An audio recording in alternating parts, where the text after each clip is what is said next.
Yeah, I saw Paula, but there we go. Yep. Okay. Yep. All right. So let's call the Winchester School Committee meeting to order at 4:33 p.m. And our first item of business is public comment. So, and I do have. Do we have anyone here for public comment? Actually, we have people here, but I think they're attending to represent their respective items. So we do not. I don't see anybody for public comment. All right. If that's the case, then we'll go on to our second item, which is moving into executive session for purpose 2, to conduct strategy sessions in preparation for negotiations with non-union personnel, or to conduct collective bargaining sessions or contract negotiations with non-union personnel.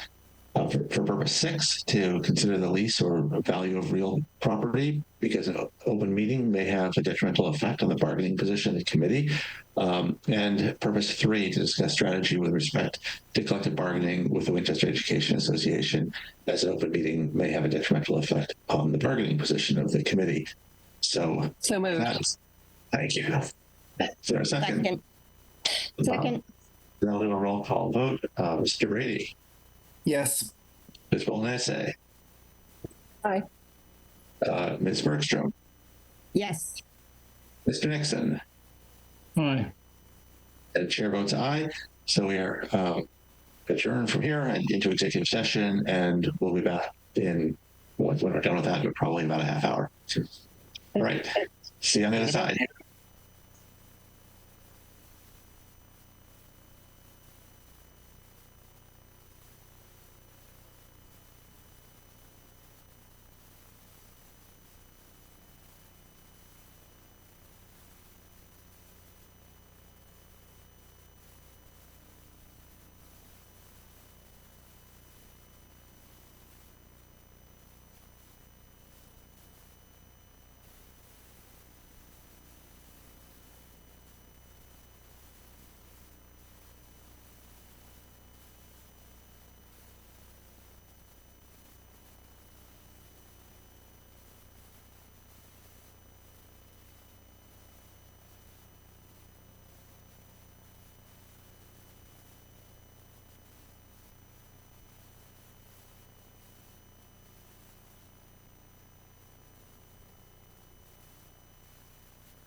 Reminder to everybody, we are in public session. We have an audience and we have some people waiting to present.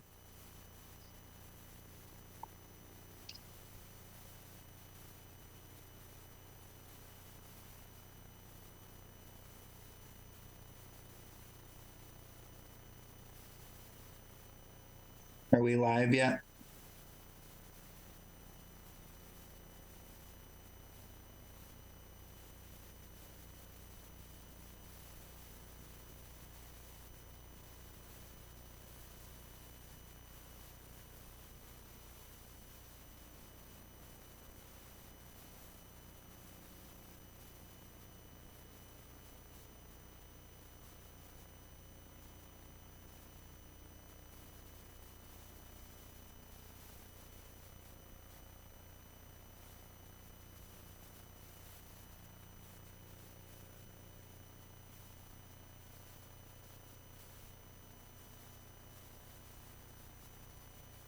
You hear me okay?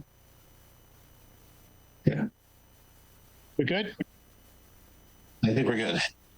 Oh, So we will call the Winchester School Committee meeting back into regular session, coming out of executive session at 5:37 p.m. and move right into our superintendent's report or remarks. You're on mute. I am on mute. If it's okay with the chair of the committee, I would like to give my remarks later in the meeting so that we can move the agenda to get to the people who are here to do some presentations. Yeah, that seems fine. All right. So then we'll just keep going through this unless you want to juggle the consent agenda, but I think. Yeah, I would suggest we go to the co-curricular review committee presentation right now. We can come back to the job description and then the handbooks and come back to the job descriptions. All right. So let's I'll hand it over to you, Dr. Hackett, to hand it off. Okay. And I need to promote a few people here. Pardon the term. You don't need promotion. You're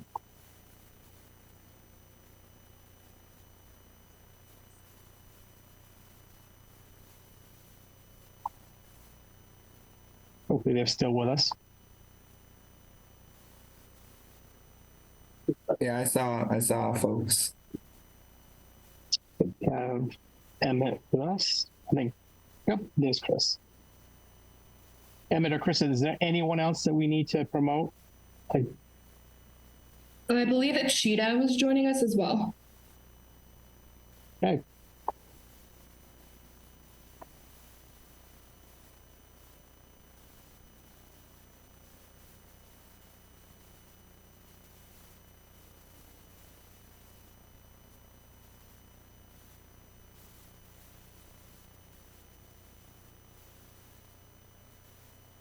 So thank you for coming.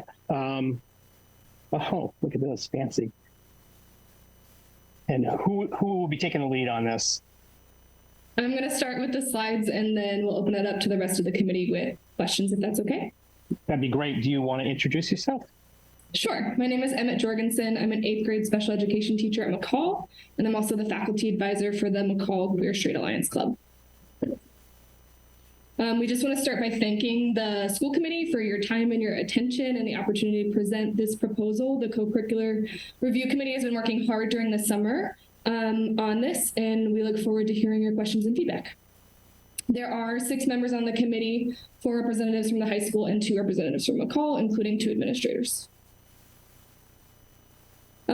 This committee has not presented to school committee since 2019. So just a reminder of the purpose of the co-curricular review committee. It's supposed to convene in May of each school year to review existing clubs, new clubs, and then make recommendations on any additions or deletions to the club list to the school committee, as well as any changes, additions, or deletions to the club advisor stipends. Our proposal for this school year, what we hope to do for this school year, is to remove inactive clubs from the stipend list that haven't run for multiple years. That's 10 clubs at McCall and 4 clubs at Winchester High School. to accurately list clubs that receive stipends but are not currently listed in Appendix B or listed as stipended clubs, and that's 10 clubs at McCall. To add new stipends to clubs that have run for multiple years and shown regular student attendance, which is 6 clubs at Winchester High School, and to increase stipends to more accurately reflect advisor workload and involvement, which is 3 clubs total, 1 at McCall and 1 at Winchester High School. So we provided some hyperlink documents. I hope you got these slides in advance. But the first document is the current stipends, which were approved for 21-22. That's our current Appendix B, and we don't have a more up-to-date version. That was the last time it was reviewed. Our documented changes, so that's the additions and deletions with notes as to why we propose those additions and deletions, and then our proposal of an updated Appendix B. Do you want me to bring up any of these? Maybe we go to the last slide and then we can come back to these if that's okay. Sure. Awesome. So we know this year's proposal is a bare minimum proposal of reaching some level of making up for the lack of this committee existing for multiple years. But we know the current club stipends across the board are inequitable. They don't reflect differences between clubs and advisor workload and all of that. So we know that all of the club stipends, or many of the club stipends, need a rework.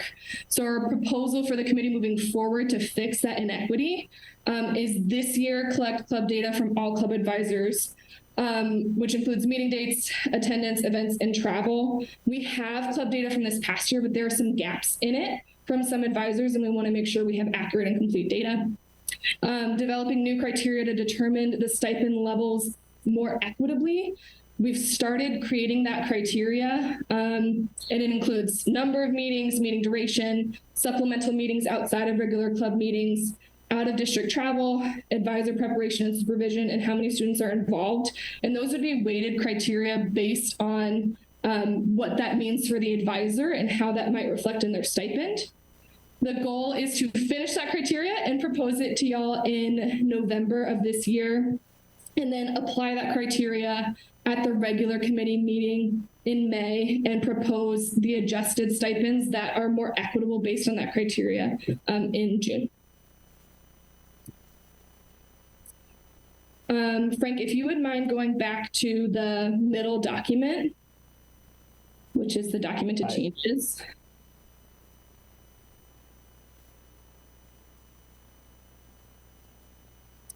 So there's no changes to elementary. All of the McCall additions are already stipended. They're just not documented. So none of those are new funding that doesn't already get funded.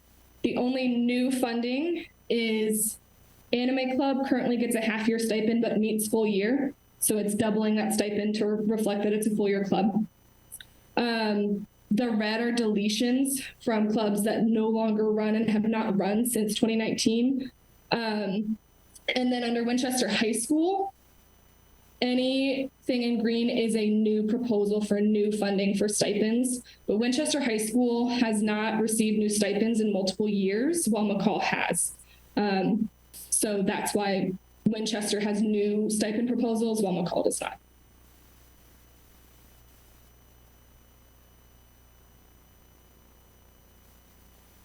So I'm hoping y'all have had some time to review it or are able to review it now. Does everyone in the school committee have access to this document? Fantastic. Yes, I do. Is Paula on this committee too? I'm sorry. She is. She's politely raising her hand, and I've got too many things going on here. I'm lucky I'm not sticking my tongue out to try to get all the buttons down.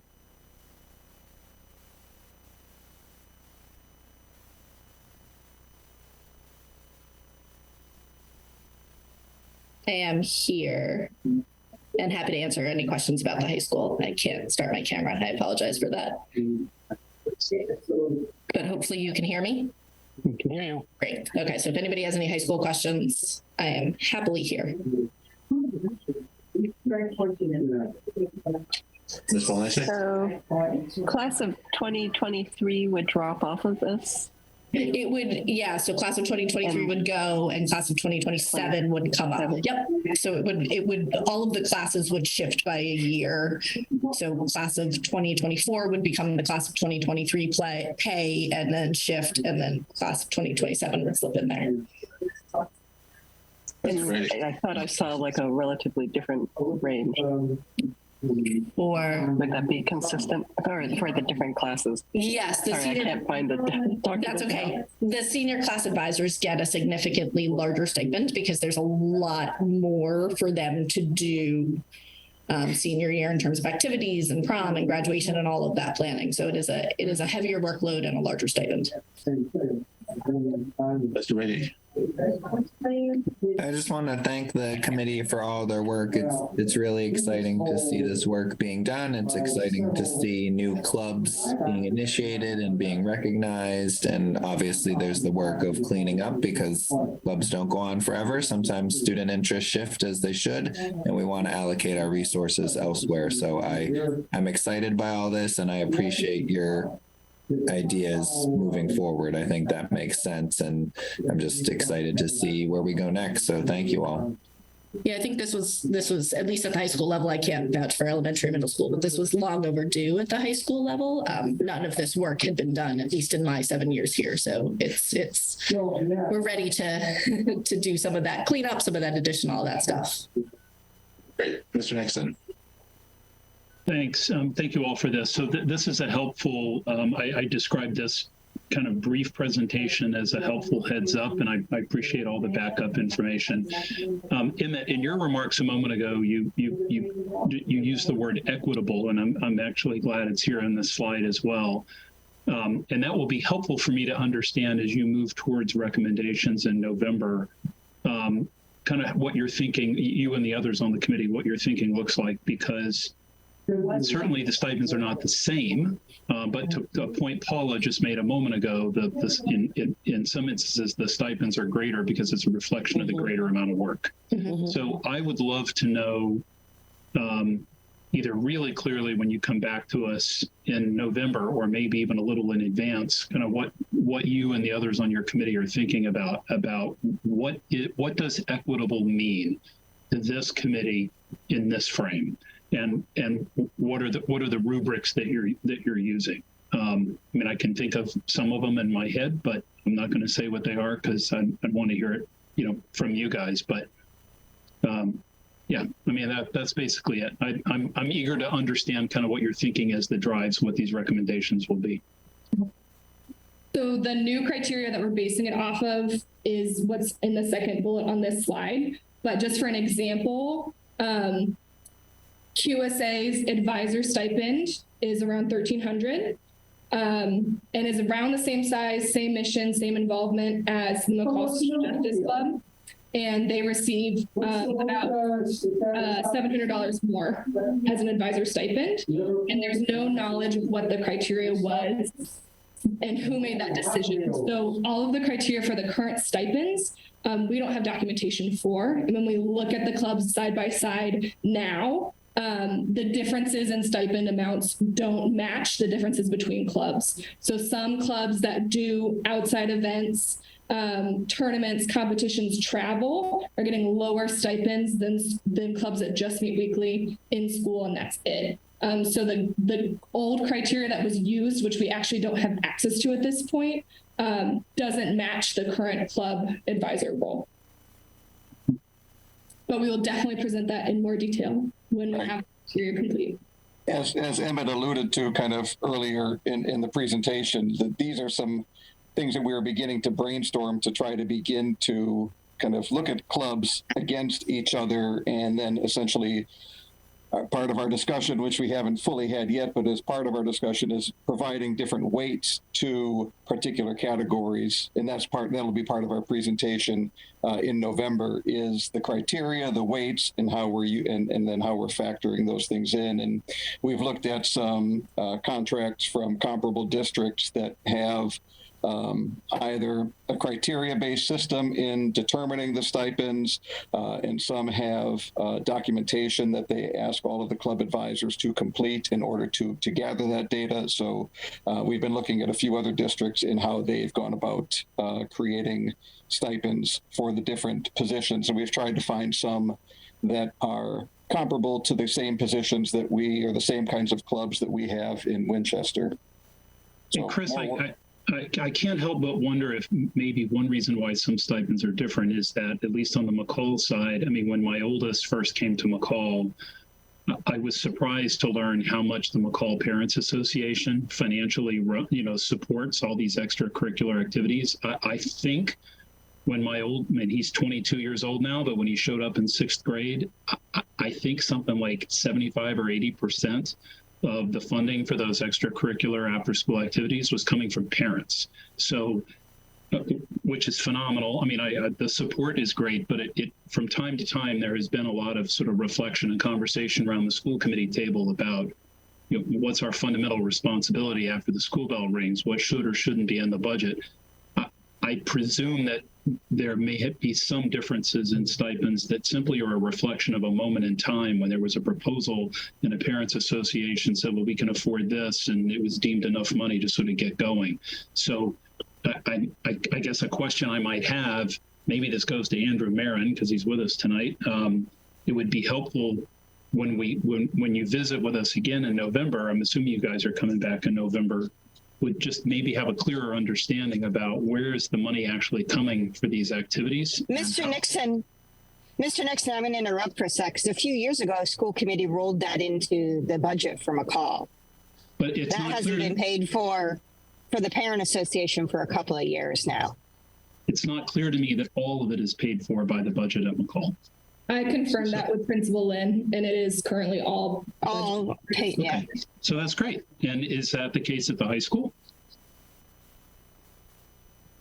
I mean, I'd let Paula speak to it, but it seems like Yes, everything sorry. is now coming, everything's coming out of the budget. Everything stipended at the high school, every club advisorship stipended at the high school is paid through the budget. Okay, good. So, I mean, I wonder if maybe just historically it was because of how they were initially funded, that might attribute to those differences. But I appreciate Michelle making that point. It wasn't clear to me that everything was 100% funded in the budget to date. So that's helpful. Thank you. Ms. Bolanese.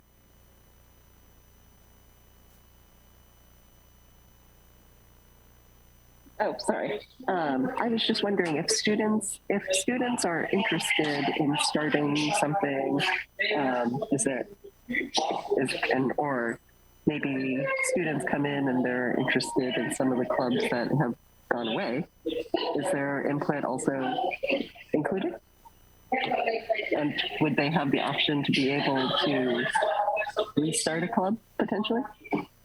So the way that it has been done in the past is a lot of the clubs and activities have been really student driven, and as long as they can find a supervisor to supervise them, at least at the middle school level, because of their age, they run that club. And my understanding is that the club has to run successfully for at least 1 year. So if it's a first year that a club or activity is being offered and it's being run, when that data comes out at the end of the school year, where the supervisor includes how often they met, how many students were there at each session, then that gets factored into whether or not it gets offered for the following school year. And then after, if they've shown that it was successful, then it would become a stipend activity. So Karen, absolutely, if a student came forward and they presented a proposal of an activity that they wanted, and they felt that they had a lot of kids that were interested in it, a lot of peers, we absolutely would give them that opportunity. To speak to that point at the high school has, for every one stipended club, the high school has approximately 2 or more than 2 unstipended clubs. So if a kid comes to us with an idea for a club and it doesn't overlap with an existing club, we get it up and running. And many of our clubs have been running with unpaid advisors for many years, which is, part of why we're so glad to get this work up and running again, because our staff, our teachers, our ESPs, various members of our staff have been working for many years in some cases to advise clubs and groups of kids without any payment for it, just because they know the kids are passionate about it and they want to support the students. Ms. Bergstrom? I think Mr. Krahayat's already touched on this a little bit, but I just wanted to follow up really quickly. If there, as part of this work, when you come back in November, it would be great to see what some of the comparables are from some districts that are like ours.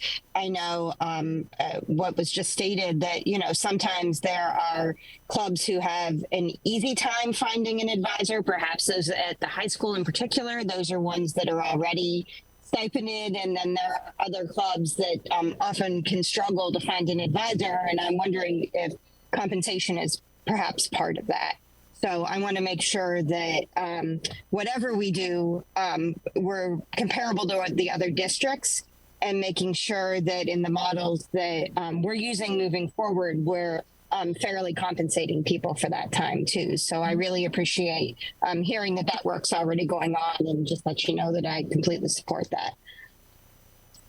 Yeah, and now that I think we've heard from everyone, I'll just weigh in and say that I appreciate the work you're doing, and I would encourage you to share the weighted rubric model that you have as early as you can, even as a draft that's going to be updated later as we get closer, because I think every committee member has raised really interesting points about, it's rather than getting to the next meeting and, give us the opportunity to give feedback in between, for instance, Ms. Bergstrom just talked about, other schools and comparative examples or others. One of the things I'm curious about, is the weighting of participation of students, because, certainly a club that has a lot of interest seems important, but there may be other clubs that are equally important that has a smaller, population of people that may be interested. So, the way you weight it, I'm sure each of us will have helpful guidance or input to offer, and I'd love to have the opportunity to do that before you come back to the presentation. But thank you. This is wonderful. It's not easy comparing apples and oranges and pears and bananas and all that to level set across all the diversity of different programs we have. Are there any other committee questions on this? Well, thank you all. Oh, go ahead, Emmett. Sorry, can I ask the committee a question? Please. So the hope is to have the updated Appendix B apply for this year. Is that feasible to possibly have the school committee deliberate and then at the next school committee meeting vote on it, or is that timeline not feasible? This is good question. Do you want me to? Yeah. The committee doesn't meet again until the 28th or 29th of August.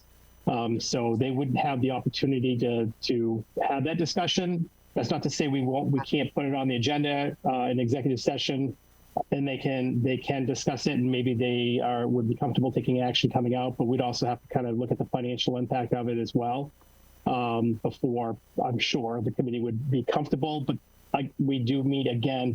The committee meets again at least once, I think twice in September. So I think we could do it before we get too far underway, or the committee can at least have the opportunity to make a decision as to whether or not it's feasible for this year. And Emmett, can you remind me, because I looked at the document a few days ago, but the net impact is a reduction from what it was before, is that correct? That's correct. Yeah. That would be great. Yeah, if we can put it on the agenda for the 29th and see what's possible. The stipend contracts typically don't go out until the end of September in my personal experience. So I do think there's time for it to happen this school year if the committee thinks it's within the realm of possibility, just because they don't go out right at the beginning of the school year. One other question, the clubs that didn't exist that were in that list, obviously no stipend went out to those folks, right? because of no person there if the club doesn't exist? That's correct. So those were allocated funds that were not used. Okay, so the allocation is a net reduction. Got it. Any other questions? If not, thank you for presenting this and and doing all the hard work that it takes to get here. And we look forward to seeing the follow-up presentation in November or whatever time period that is. And Dr. Hackett, we can figure out what we can do between now and then. Make sense? Okay. All right. Yeah, it makes perfect sense. Thank you, everybody, for coming. Thank you.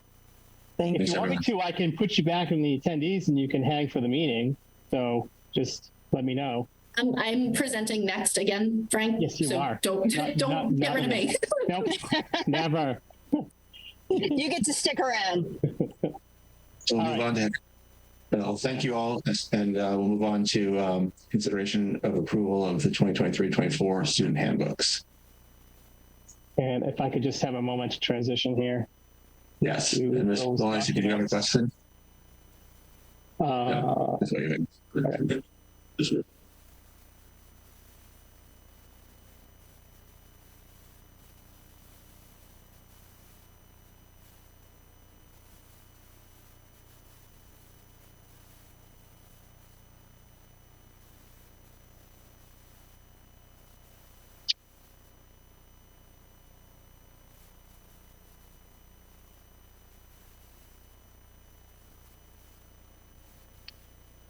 And actually, let me pull the high school one out first.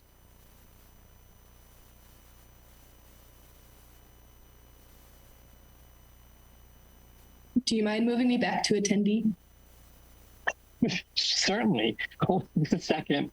Thank you. I'm just doing all I can right now to.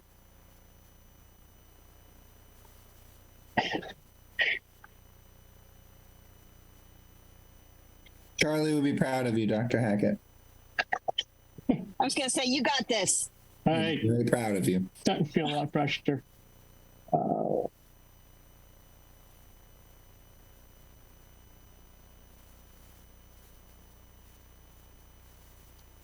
I haven't done this for a while.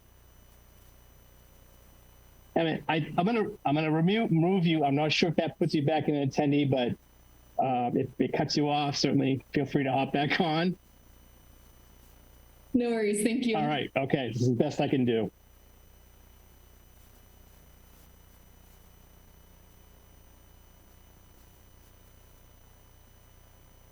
Oh. Actually, hold on. That's not what I want to do because it will permanently remove you. I remember now. I got to go back into this. Andrew, if you're like just hanging out, don't feel free to help here, for God's sakes. All right, got it. Okay, so as a kind of a general statement, the handbooks that you have in front of you tonight are still really kind of considered or should be considered working documents. We do not print the handbooks as we have done in the past. So the pressure to get this done and completed so that the handbooks can be printed is not there. The majority of the changes that you have seen, and these were previously distributed, but they have been updated even through today. We have been very careful to make sure that we've included every change that we have made or the suggested change that we have made. We've provided some actual rationale for some of the changes that weren't readily apparent. So you'll see on here comments from, for example, Paula and Dennis, and myself and Aaron as well. Clearly, there needs to be reformatting done, and that will be done once you have the final look and final approval, which can, it's obviously your decision as to when you want to have that happen. So I think however you want to proceed, Mr. Chair, whether you want Paula to kind of walk through any kind of more significant changes or whether or not you just want to start with committee questions. What would be helpful to the committee? Have people reviewed this or no comments? So Paula, why don't you go through the info? Yeah, you are. Yeah, you want to go through the high level significant changes? Sure, absolutely. So we can scroll a bit through, at the very beginning, we've just updated people's names and positions and things as appropriate with changes in personnel. If you head down to what are numbered as pages 3 and 4, but sort of in the Google Doc end up being pages 4 and 5, we have included the new non-discrimination policy of the district. So that's just the updating so that our handbook reflects the district policy. Cruise a little bit faster through there. We have noted that there's going to be a little bit of a different procedure for updating parent information. This is, again, Google page 7, document page 6. Under general information, just if parents want to update their information at the high school, there's a procedure through Aspen to do that. Our health services policy, again, this is on page 8 in the Google Doc, it looks like it's been extensively updated. It really hasn't. The nursing staff just reviewed it and made tweaks. I think it was very minimal tweaks as appropriate, just to update all health procedures appropriately. An update to our registration procedure. As we know, there's a new procedure for the district, and that's in there. So the first, I would say, and I believe John Dupuy should be here with me. If he's not, that's okay. The first sort of significant change we have on Google page 10. There we go, Mr. Dupuy. The WHS Honor Code, our FAC, our Faculty Advisory Council, has been working fairly extensively with high school administration on trying to update our honor code, with significant changes in technology. We're seeing students do different things, and so we just want to make sure that our honor code appropriately reflects changes in technology and new sources and resources students are using in a variety of ways. So you'll see just a slight, we sort of simplified the overall honor code statement at the top, but then everything else remains roughly the same. Again, the idea that students are using a lot more internet sources, a lot more technology resources. And so we just want to make sure that the language reflects that. And those are those highlighted portions in the honor code. And I can pause there if anybody has any questions or if people want to take notes, and then we can sort of generally answer questions at the end. Either way works for me. Any committee questions yet? It seems very straightforward so far. So thank you. Okay, great. I'm going to cruise along a little bit. We just noted I'm currently on page 13 in the Google Doc. We no longer offer just culminating midterm and final exams. We call them culminating assessments because often they're projects or papers or presentations. So we just added that language to appropriately reflect what we do at the high school. And that's actually right where you are right there. Great. That's perfect. Other culminating assessments. Again, we have moved away from sort of high stakes, large exams into more project-based assessments and things of that nature. And we want to make sure that the language reflects what we're accurately doing at the high school. So we are on page 15 in the Google Doc. If you keep going a little bit, I believe.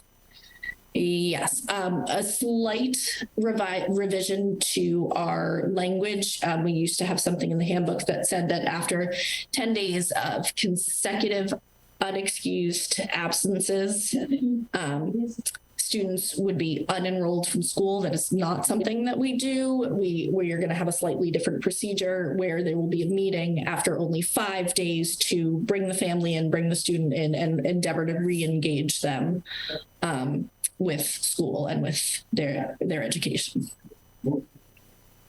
So, yeah. Sorry, could I just ask a quick question on that one? Sure. So we were withdrawing after the 10 days. Now we're not going to To be fair, we had language that said we could withdraw after 10 days. It was a very, very, very, very, very rare case in which that actually happened. And I think, So really, Seamus, sorry, it's John, just to jump in here. And so we would mostly use that to start a communication with families, Seamus. So Yeah. what happens is usually there's lack of communication, right? And so when a student's missing or not attending school, and that kind of, raises our red flags, and we try to make contact. We're not getting phone calls picked up. We're not getting answers to emails. So unfortunately, it would take a certified letter in the mail, which would usually get them to call us back. And in that letter, it would have kind of guidelines and things, like we said, about 10 days and unenrolling the student. And we would have a meeting time for the parent to come in or the guardian to come in and meet with us. So again, that was more of a practice to get a conversation going. Okay. Yeah. Thank you. That's very helpful. I got it now. Thanks. all right.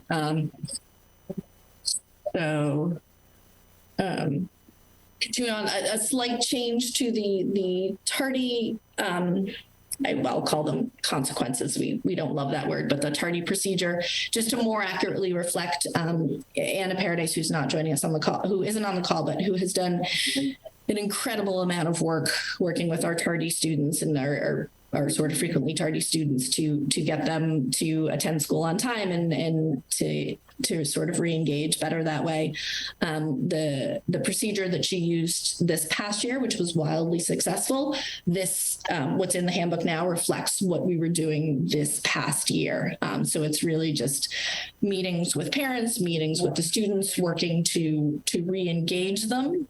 And then if we're seeing continued patterns of students coming in tardy or not being on time, sort of issuing levels of consequences to see if that can help assist with re-engaging them.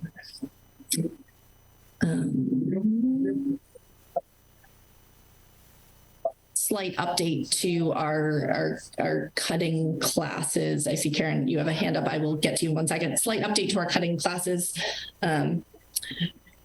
Procedure just to update the language to more accurately reflect that we don't have a truancy officer and we can't refer a student to the police department for cutting classes. So again, just bringing the language in line with what is accurate. And feel free to unmute yourself and ask your question.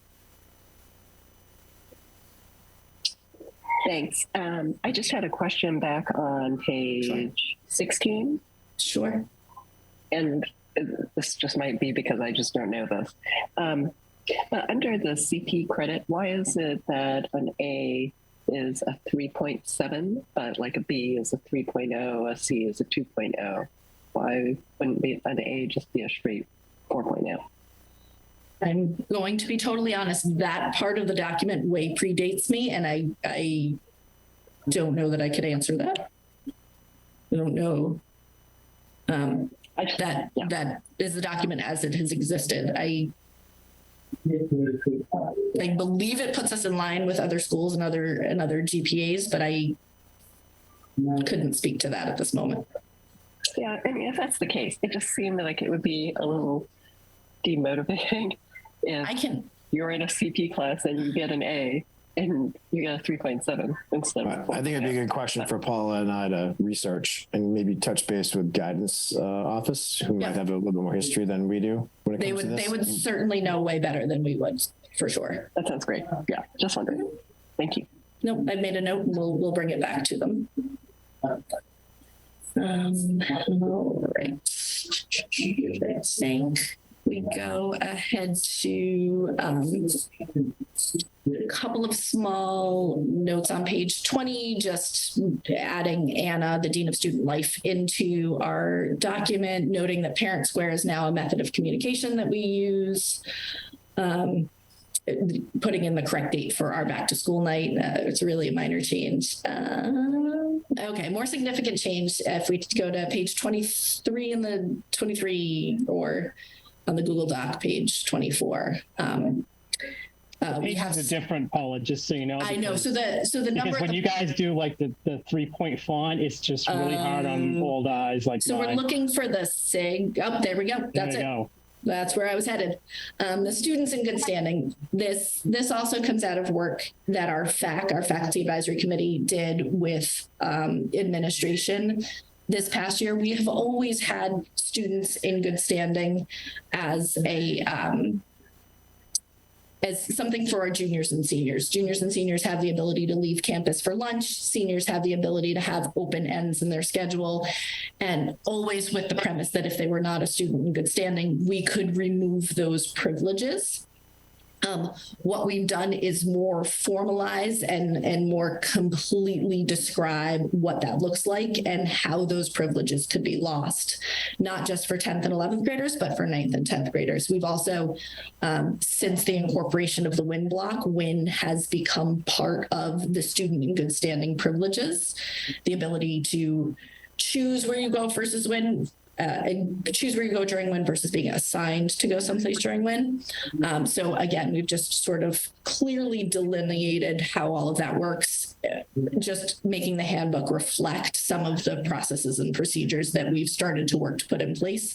And again, this has come out of work that our Faculty Advisory Council has done with the administration.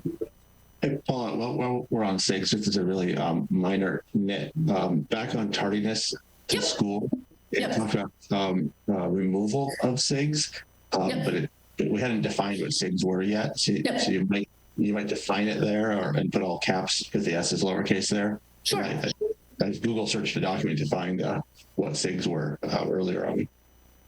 Okay, I will make that change. I just made a note. Thank you. Yeah. Thank you.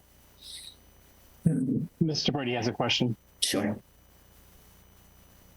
Thank you. Just so on the class cuts, a student cuts a class. How do they earn being a SIG back?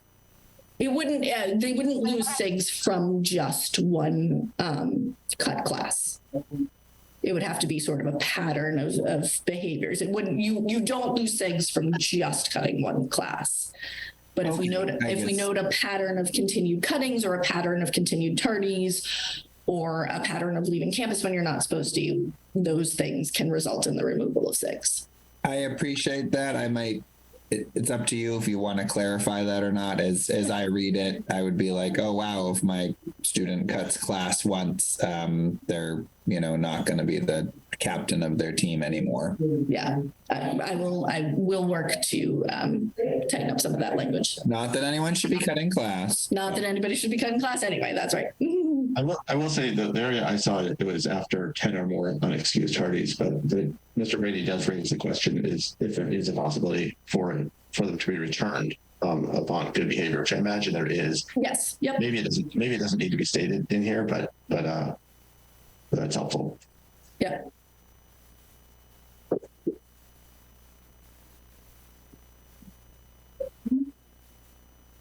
So the next sort of highlighted section, there we go. Thank you, Dr. Hackett. As I hope you know, some changes to the state law around that oversees schools suspending students were made in, I believe, late November.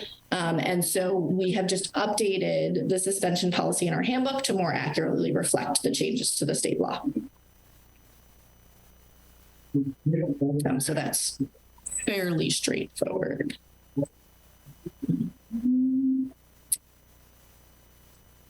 The next chunk that you'll get to, Dr. Hackett, is really just a linguistics change, I think. I don't think it was. There we go. Directed study. This was previously called academic blocks in our handbook. Nobody referred to it as academic blocks in person, so we just changed the language in the handbook to more accurately reflect the way we speak about it, so that the language is just consistent. The next is an update to our bullying policy. And again, it just reflects the update to our bullying policy made in June. So this is just keeping it consistent with the district policy.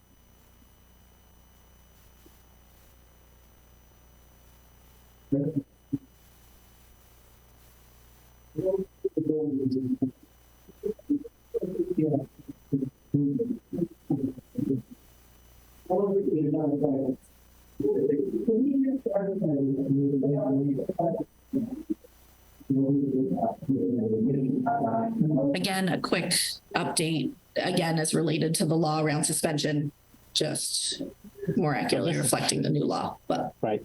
And this is the full inclusion based on the advice of counsel of the of all the suspension law related to removal, long-term suspension, and expulsion.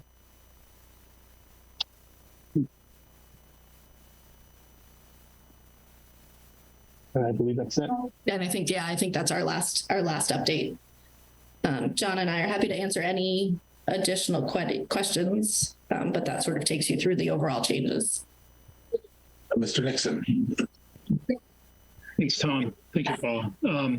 So I'm going to ask some questions. You may think they're a little weird. So I guess I'm on a little fact-finding mission because I like to look at these handbooks and kind of compare them to the handbooks, either from the kids who are coming or to the schools to which they're going. We have search and seizure language in the handbook for McCall. I don't see it in the high school handbook. Maybe it's right there here, Chris. and I've missed it. It's right It's here. right on the, we just have it right there. There it is. Yep. Yeah. So this has to do with searching a locker, right? Right. Okay. So So if you scroll down further, there's a language in here that if we feel a student may be in possession or under the influence, right. We have the right to search the person. So I'm not sure where that is, Yeah, but it's sure on I know. here. I read it actually this morning because I was obviously reviewing the handbook, just making sure. But Right. So I can. what I could not find, John, let me just, I'll share with you what's in the McCall handbook.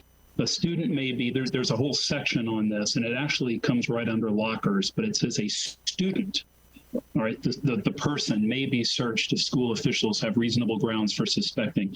The search will reveal evidence that the student has violated or is violating either the law or the rules of the school. So we're saying a student may be searched if they are violating the rules of the school. Searches may include but are not limited to clothing, bags, lockers, personal computers, cell phones, school-issued network accounts, or school-issued email accounts.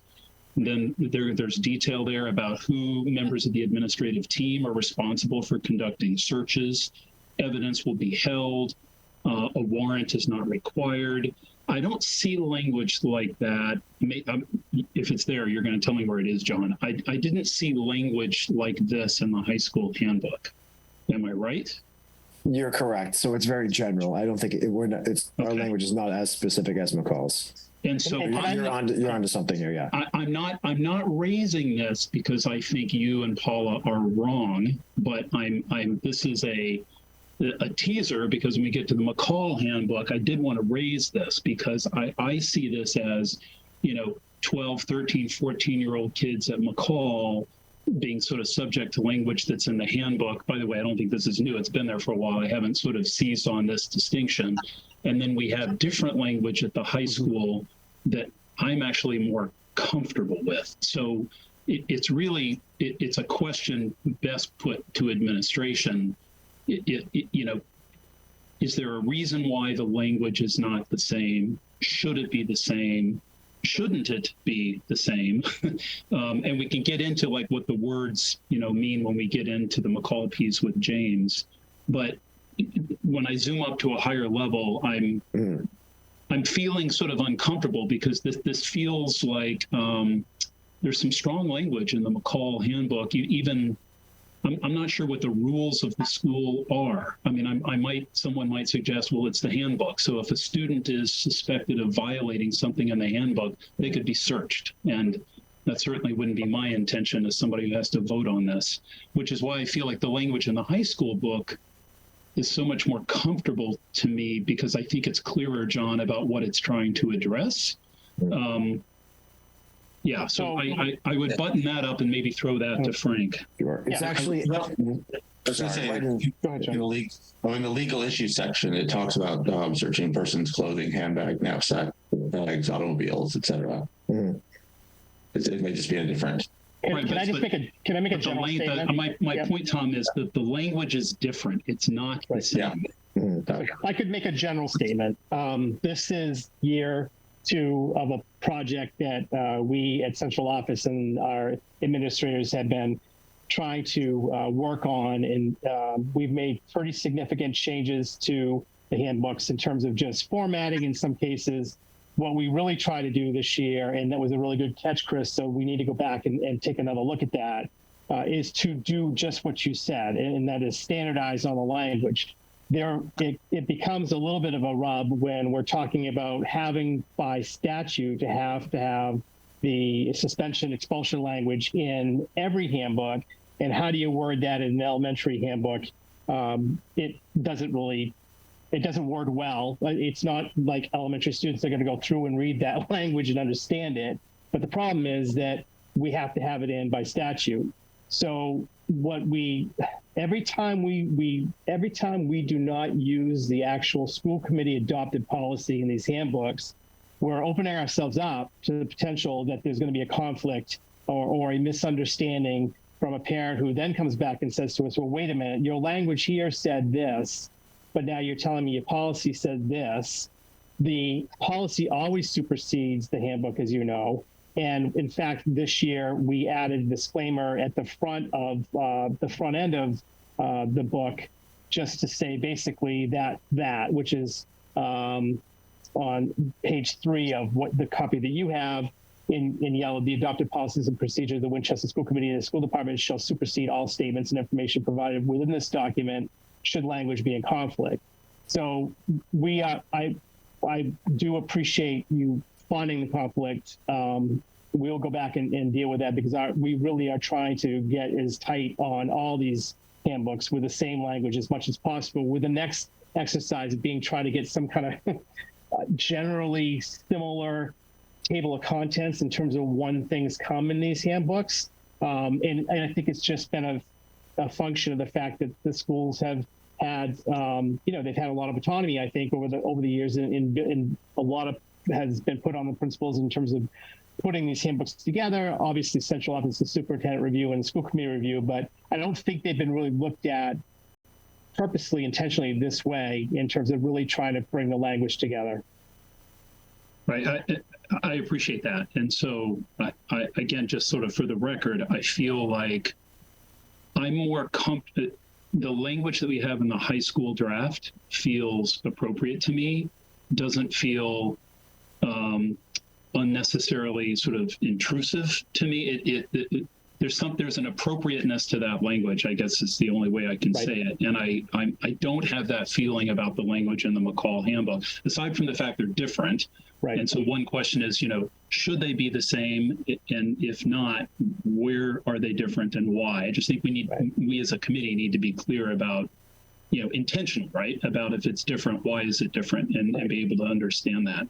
So what I would like to do is get to legal counsel and ask that question in terms of what has to be in here. Then I think the other compromise position can be that there can be a section of language that describes it like the high school does, or as you're using your example, with the actual policy. If the policy has to be included in the handbook, we can move the policy to the end of the handbook as a reference for people to go to and provide the link for people to go to it, which I think is how we kind of, it's the elementary that's a little bit difficult. But I will share with you the language around the 10 days, consecutive days, was just as inconsistent with statute or what we were able to do. What the 10 days, consecutive 10 days is 10 consecutive unexcused absences, which, as you know, there are several reasons why you can be excused for an absence, and then everything else is unexcused, with vacation being one of them more.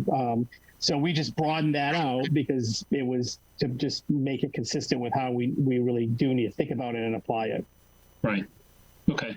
And then the second thing that I wanted to ask, and again, it's a teaser because I think I'll have more to say this when we get to the McCall book with James. But can I ask Paula and John, what percentage of high school students do you think use the lockers at Winchester High School? That's a great question. I'd be hard pressed to come up with a number, but it is a I small would percentage. say we have 1,400 students roughly, and I would probably say less than 10% use lockers. Mm-hmm. Yeah. So that's my impression from, my former high school student and those who I know who were there. And I would just point out there's language in both the McCall and the high school handbook about lockers and what they're intended for. And the language in both cases says, they should be used for things like books. But as this committee is well aware, thanks in part to the McCall Civic Action Project, if I've described that right. McCall students have reached out to the committee on more than one occasion concerned that they're not able to bring backpacks into the classroom. And there is no such prohibition at Winchester High School. I want to ask the question of either John or Paula, have you had any concerns, issues, or injuries among staff or teachers in the classroom because kids have backpacks in the classroom at Winchester High School? Speaking for myself in my 3 or 4 years not high school, no. I can't think of any offhand in my time. No. Okay. Thank you. Mm-hmm. And I appreciate all the work. This is a huge amount of work every year to do all this. Oh, one other plug, if I could just make this, and I don't know if I had the single responsibility of this, I would actually put this on the cover of this document, but I don't have that authority. But I will tell you that at the beginning of every school year, there are students who come home to mom and dad pretty anxious, and they say, you have to sign this form, right? There's some for the nurse, there's something, there's the handbook, there's like 6 or 7 forms, especially truer, I guess, of our younger kids. You have to sign this, and I have to have it. My teacher says I have to have it back tomorrow. There is some form you have to acknowledge. You've reviewed the handbook, and these are getting longer because they've got a lot of important information in them. My request would just be that we be the teachers be reasonable with their students about how much time we think is reasonable to review this and actually indicate to the district, yes, I reviewed it with my parents and I've signed off on it. Just because I feel like sometimes if we put too much pressure on families, they're just going to put the initial on it and they're not going to read it anyway. And by the way, I think a lot of them do that today. They don't read it. We've actually moved the signatures and the acknowledgements all online, so it will all be done all online. So which I think is much better for parents too, so that they can then go through and see what they're signing. They can reference the handbook and have time to look at it without being pressured to try to uncrumple the signature form that's in a backpack. Yeah, and I'm sorry, what I was trying to be clear about it's the timing of it, right? It's like this has to be done in 2 days or something. So, these handbooks are 55 and 58 pages long. So I just hope we can be reasonable with families about how much time we're giving them to review all this stuff. That was all. Thank you. Actually, this is more in your hands and control than it has been in the past, given that the handbooks go live anytime you're ready for them to go live, and the signatures we can push it out. Yeah. Are there any other questions for John or Paula? I love the electronic signature. Or other compliments. All right. So, well, thank you, Paula and John, for coming here, presenting us, and for all the work that went into it. I think we will move on to, I believe Mr. Lynn would be next. He is next, and just once again, just to keep in mind that the endeavor here is to align the language as much as possible, and that we have had legal counsel review and advice on having to include certain things verbatim from our policy. With that, Mr. Lynn. Hi, everybody. So let's see, Dr. Hackett, you're scrolling through. I remember the first change will start at page 18, which is the health office policy.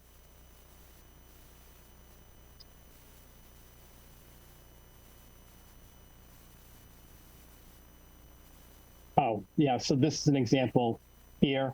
Aaron's has just noted that the acceptable use policy be signed through returning student registration portal in Aspen. Yep. So we'll take that out. Correct. So here we are. I think Ms. Konis already talked about this.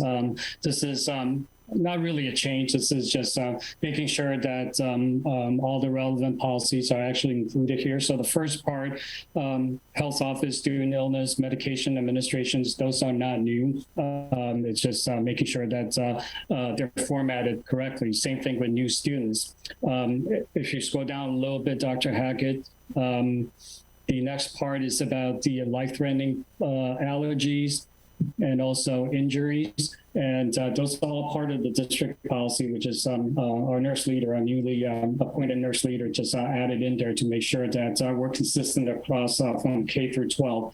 In the past handbook, this material just wasn't in there. So again, this is just our effort to be consistent. Okay. And so moving on to page 25.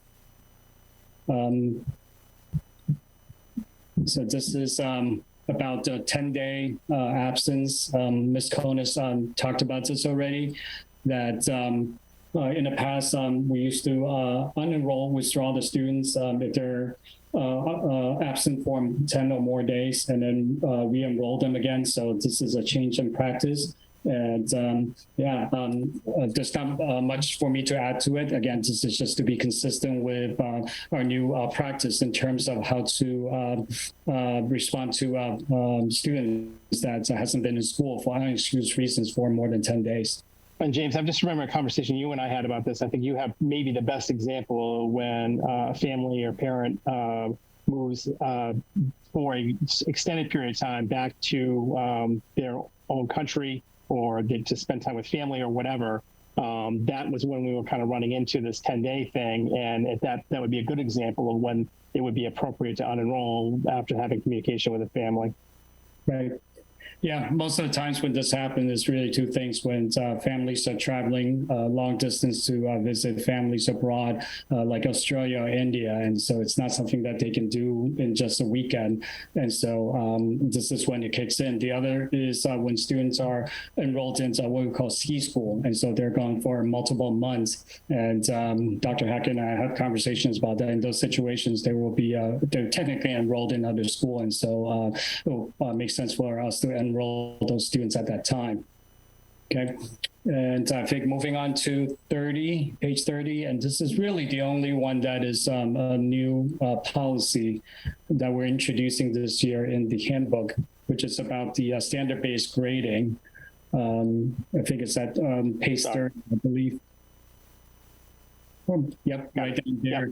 And so I think as the committee knows that this year for sixth grade, the teen classes, math, science, social studies, and English, as well as world language classes, we're piloting standard-based grading. So we have identified, each classes have identified the essential standards that all students are supposed to meet in those courses. And we are grading their performances instead of A, B, C, D, F, by using performance levels like meeting, progressing, not there, or not assessed, incomplete, or excused.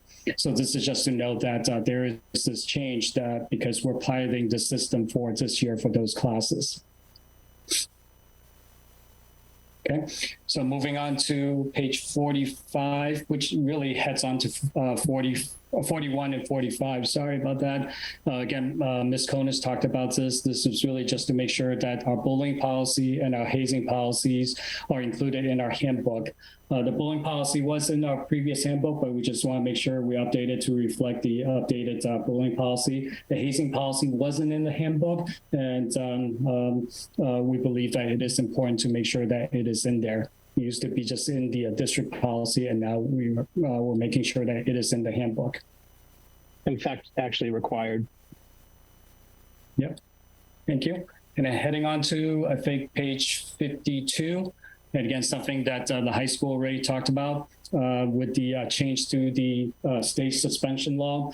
Dr. Hackett was kind enough to have legal counsel review the entire 37H legislation. And so these are all the changes that the legal counsel has advised us to make. So it's really just to be compliant and to be clear with the parents in the event that these things are happening. This is what we're following. This is the legislation that we're following. Okay. And then the last change, which is, again, not really a change, heading all the way down to page 61, is the non-discrimination based on gender policy. It used to be in the appendix, and so it's just been moved up to the body of the handbook.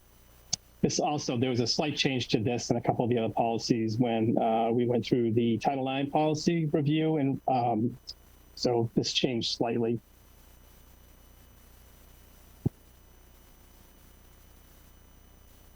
Okay, and that's all the changes that were included in the handbook for this year.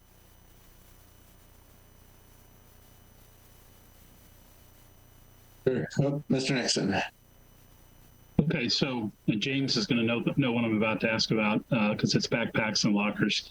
Mr. Lin, thank you for joining us tonight. So as you know, back in, I think the spring of 22, school committee received a petition from some McCall students representing, I think at the time, 500 students, many 8th graders, some 7th and a couple of 6th graders, looking to change the school policy. It basically says backpacks are not allowed in the classroom.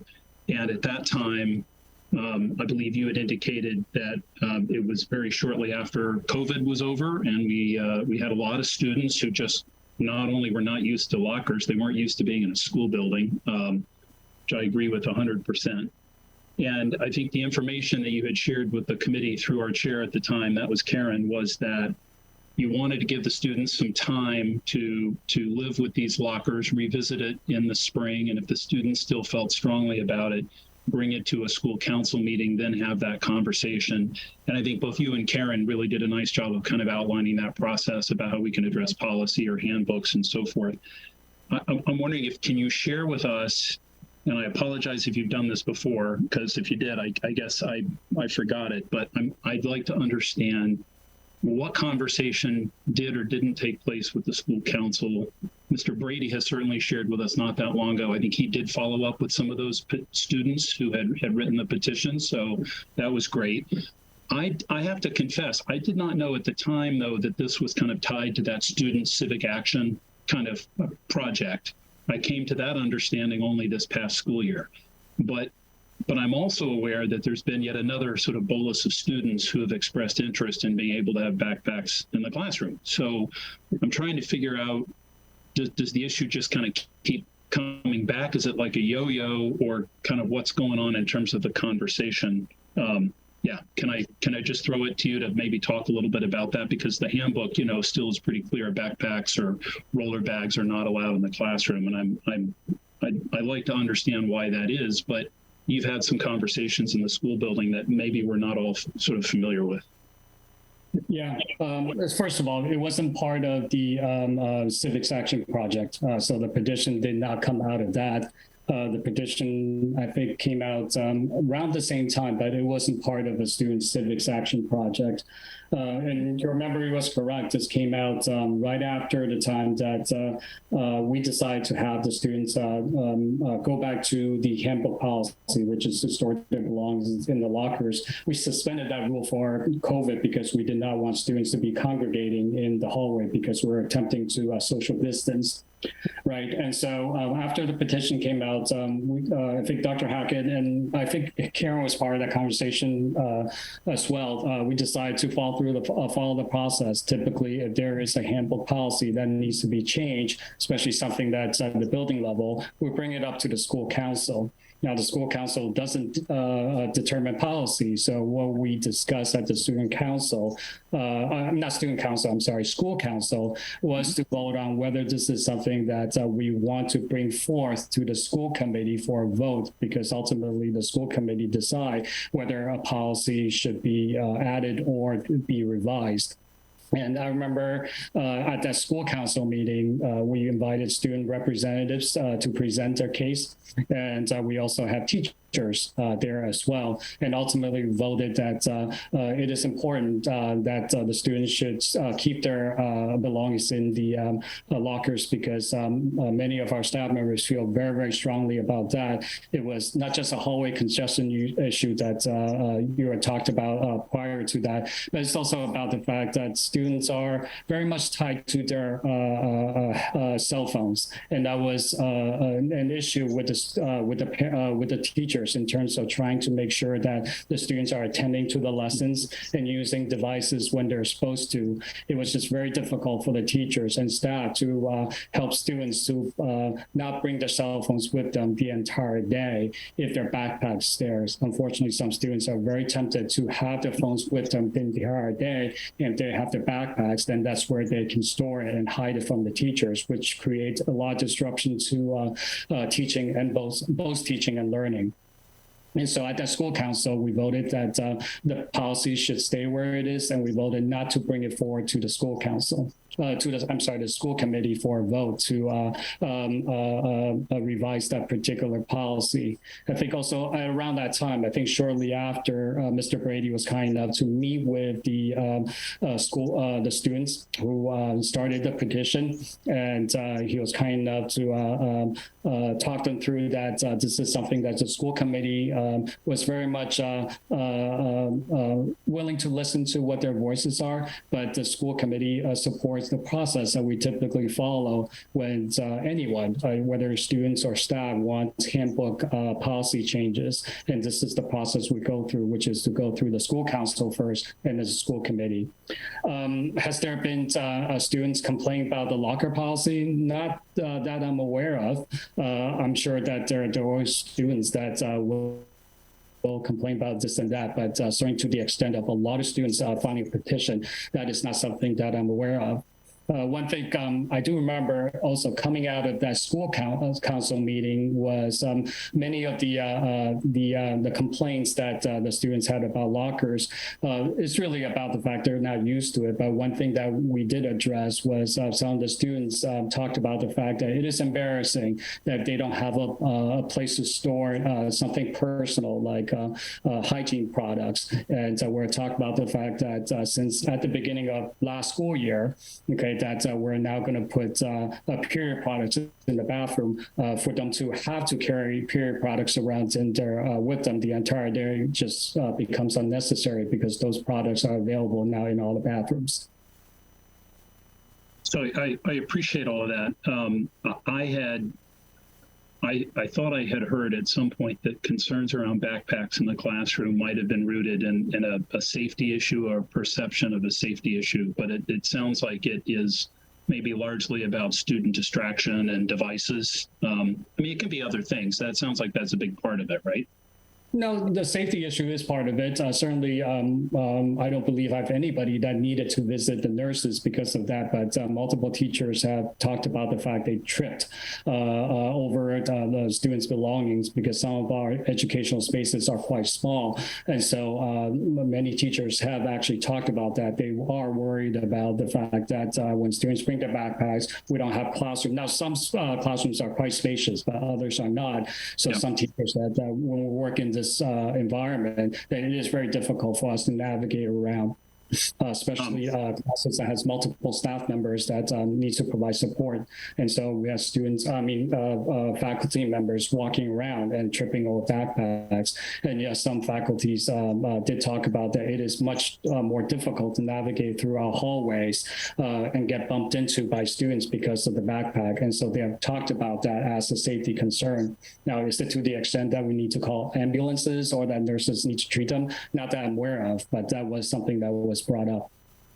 Okay, so I appreciate that. I'll just say for the record, I was in Texas for a week and a half last week, enjoying the 108-degree weather. There is a district in Texas, I think, that made some national news. They are so fed up with students using their devices in class when they're not supposed to. This is at the middle school level, that if you have your phone out in the classroom, it's going to be taken away from you. Only mom and dad can get it back, and they have to pay $15 to get it back. So it'll be interesting to see how that one plays out. Texas doesn't rank very high in the educational world as far as the states go. No offense, Mr. Nixon. I'm a product of the public schools there. None taken, my friend. So,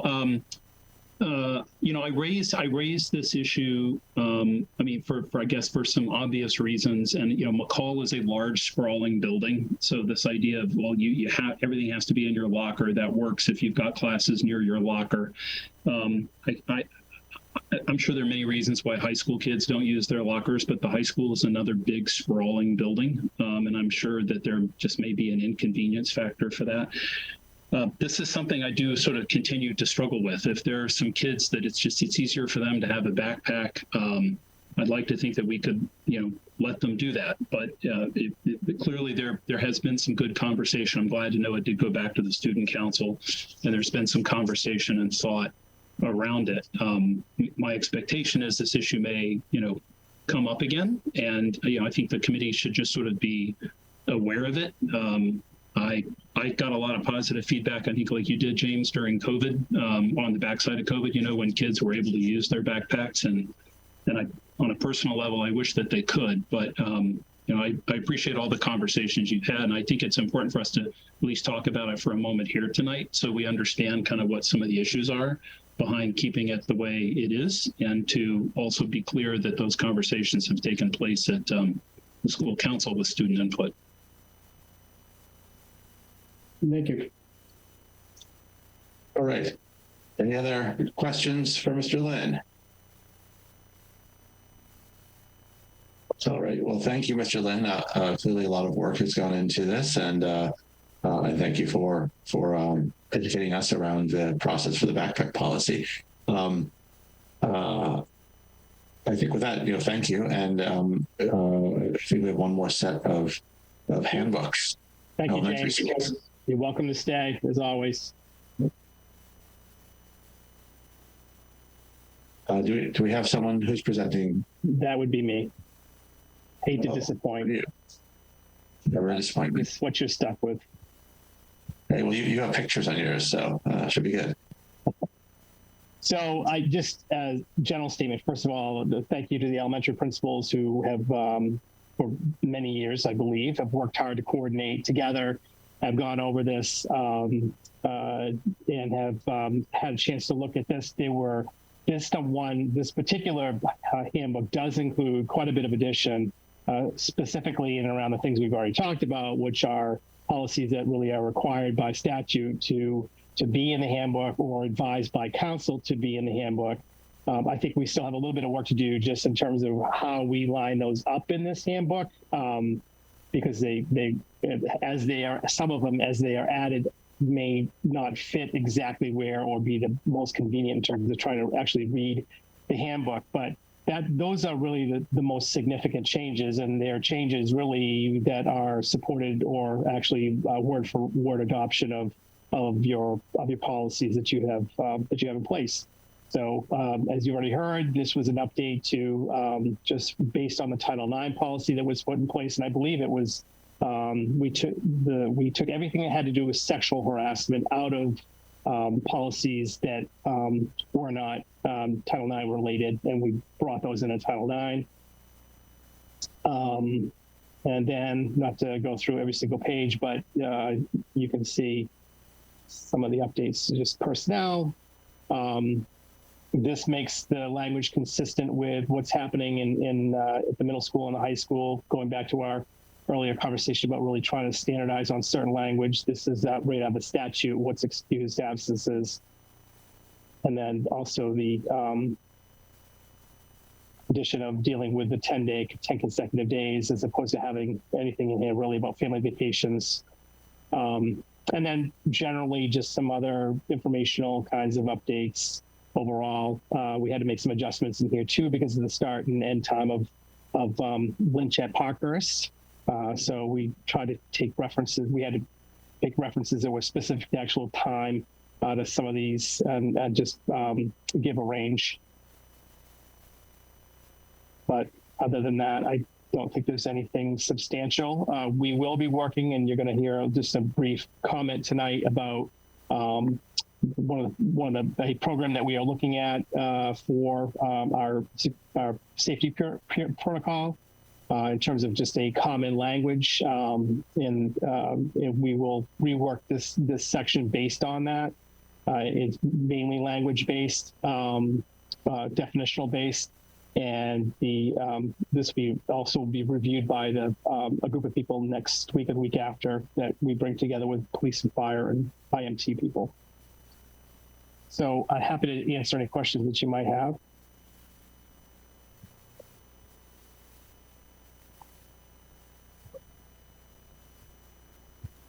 Ms. Bergstrom. I just wanted to say thank you to you and Mr. Lynn and Mr. Konis and Mr. Dupuy, because it struck me as I was looking at these, Dr. Hackett, that in the last 6 or so years, we've updated Title IX, bullying and prevention, non-discrimination on the basis of gender identity, among a handful of other things that you've mentioned tonight. So getting these handbooks aligned and having common language across all three of them with so many updates to state law and our own policies is just a tremendous amount of work. And I think it is going to make it easier for parents as they go through the school system to see that common language and the common threads throughout the handbooks. So while I appreciate that by high school it may just be a check off, in my mind, that means we're doing our job well, because if they've been reading the same thing since kindergarten that they're reading at high school, that means that our parents are well aware of our policies and how our schools work and just looking for what's different between each level. So thank you. That's all. Thank you, Ms. Bergstrom. Mr. Brady. I just want to echo Ms. Bergstrom as someone who has had to do reviewing handbooks every year for many, many years. It is very tedious, and if you don't do it, your handbook quickly becomes quite antiquated and you have all kinds of bizarre things in there. I appreciate taking out the part about having the police involved for someone cutting class or whatever it was. So you just end up with these weird things that get stuck in there forever because no one really reads paragraph 145 very closely for 20 years. Right. So yeah, I appreciate all the work. It's a lot of work. It's pretty tedious, but it is meaningful because again, the handbook, if it's well written, it is a useful tool to parents and students, and that's what we want it to be. And so if it's not, then it's not serving its purpose. And also adding in all language, I appreciate that because it is important for parents and students to know all their rights and how all these rules and laws apply. And if it's not in the handbook, we're educators. It's our job to provide them that knowledge, not to expect them to go out and, Google the new suspension law. So I'm glad we have all that in there and appreciate all the hard work. Thank you. A shout out to Aaron Allen as well, who's been going through this with me to try to. Yes, thank you. And making sure the language addresses our current students and their needs to make the gender neutral language throughout the handbooks and the policy. Yeah, all very good stuff. So thank you. I will note we're more than an hour and a half behind schedule and still have the rest of our executive session ahead of us. So with that, I wonder if there's no more questions or comments on these, if we could have a motion to approve the handbooks. So moved. Second. All right. Mr. Brady. Can I make a comment though, with the understanding, like to our earlier conversation about search and seizure as an example, that administration is still doing some comparison, right? Is that fair, Dr. Hackett? Nope, that's absolutely true. And once we get to a place where we think we've covered everything, which will be within a week or two, we'll send it back out to you individually and you can contact me individually. Yeah. We appreciate the approvals. And as Dr. Hackett has noted, we have the ability to approve any updates at any time since they're all electronic now. Yeah. So we don't have to wait to amazing world. Yeah. So we have a motion and a second. Mr. Brady. Aye. Will I say? Aye. And Ms. Bergstrom. Aye. Mr. Nixon. Aye. Chair votes aye. So the handbooks are approved. Dr. Hackett, do you want to move on to the operational update, or do you want to go back to the consent agenda? So why don't we go back to the consent agenda, if that's okay? Okay. So we have some donations and job descriptions. Do we need to have people read the job descriptions? Are we comfortable just voting the consent agenda as is? I see a lot of nodding heads. Make a motion So to can approve. I consent do have agenda. a question. I thought we had got a job description from Dr. Hackett on a SPED position, but that's not in the latest version of the agenda I'm looking at live online. It's on the agenda as a discussion because I was expecting approval tonight under consent. Good, good. First time you've seen it. Thank you. Just wanted, I've got multiple windows open, so I'm good. Yeah, Thank you. I know what you mean. Okay. So we have a motion to approve the consent agenda, Master Brady. Do we have a second? So moved. Second. All in favor, Mr. Brady? Aye. Ms. Bolanese? Aye. Ms. Bergstrom? Aye. Mr. Nixon, I heard your vote, but say it again since it's a roll call. And the chair votes aye, so the consent agenda passes as well. Thank you for that. That brings us, Dr. Hackett, did you have any remarks in your superintendent report? I do, but I'm going to come back to them. And I did I shared this presentation with you a few minutes ago for some enrollment updates, but I think it would be just trying to think about what's most important for us right now to get through. And if we could do the operations update right now, and then just actually, if we could take the special education program coordinator position, I would appreciate that. Yeah. All right. So just as an overview, we've been talking about this, as you know, throughout the entire budget process. The actual, it was one of the recommendations that came from our outside study that was done on our LBLD program. It was a fairly strong recommendation because some of the things that were findings of that, one, that we have a really good program, but some of the findings were also that, because these programs have kind of grown over the course of several years, including years that were pandemic, we were in the pandemic, the sequencing and interconnection and frameworks from one level to another level, for example, LBLD at the elementary school, and VO going into the middle school, which is emerging as a program. Really just, it was highly advised that we really take another look and a good look and get more clear about what our exit and entry and exit criteria are, what the goals of the programs are, and also to really kind of develop, a structure so that we can communicate clearly to parents and students and staff as to what these programs do for us. This position is also related to, in my view, an attempt on our part, which I think is an important effort, and I think it's legitimate, to deal with what we had seen over the last couple of years, and clearly pandemic related, but an increase in out-of-district placement, because I do believe a portion of that's related to people just not knowing what the programs are and us not really being able to clearly articulate it in one location for parents to understand. So I think this that is really the goal of this position. It's also a goal to really kind of do quality assurance to make sure that we are providing staff with the supervision and evaluation that they need, as well as the professional development they need.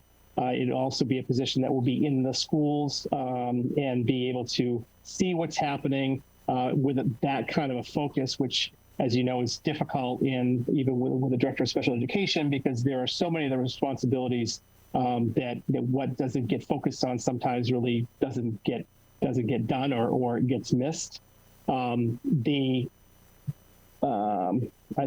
Overall, I think that it's fairly self-explanatory. I know, Mr. Nixon, I saw some of your feedback a little bit late, and I apologize for not being able to get back to you in time. But again, this you're not asking for your approval this evening. We're asking, this is a first read. What we would do if there's consensus from you that you would like to move forward, we would post this as anticipated, pending your approval of the actual job description at a later date.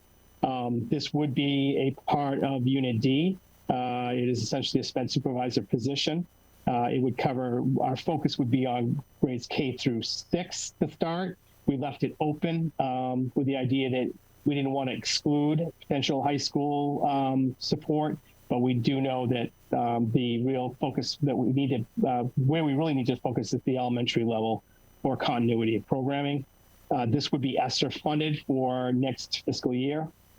And then we would review the position and the support. And I think part of that review would be just to see kind of where we are, take a pulse on our out-of-district tuitions, because 2 out-of-district collaborative positions, placements pays for this position. So I'm happy to answer any questions or try to.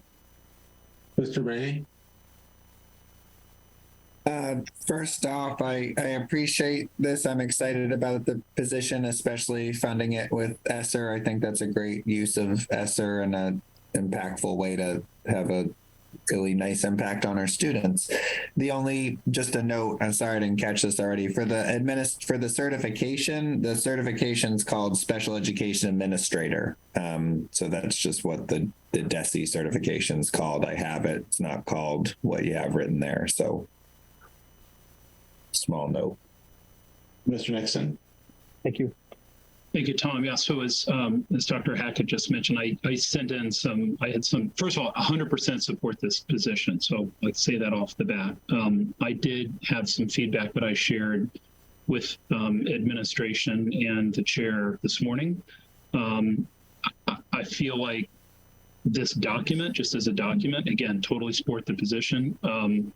To me, reads a little bit like a first draft, and there are some things that I think we could be clearer about. For instance, Dr. Hackett, you talked about the out-of-district placement program as being kind of a key element in our thinking here.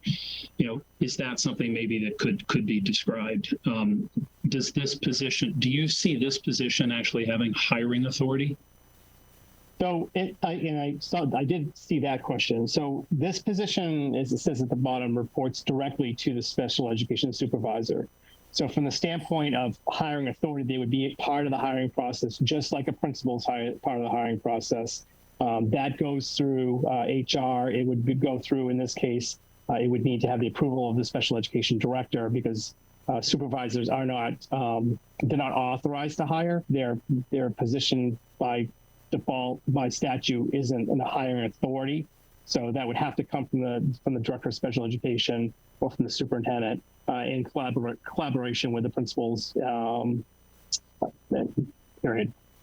Right. So that was one example, and I raised it because this draft says that this position recruits, hires, supervises, and evaluates. And so I feel like under the essential duties and responsibilities section, what I like to look for are things that are really clear. Like, so if it's what is the responsibility of the position, language like the second bullet, works collaboratively with special education staff and administration. To me, that's almost just like a personal characteristic, and I would hope that everybody's collaborative. So that's not really objectionable language.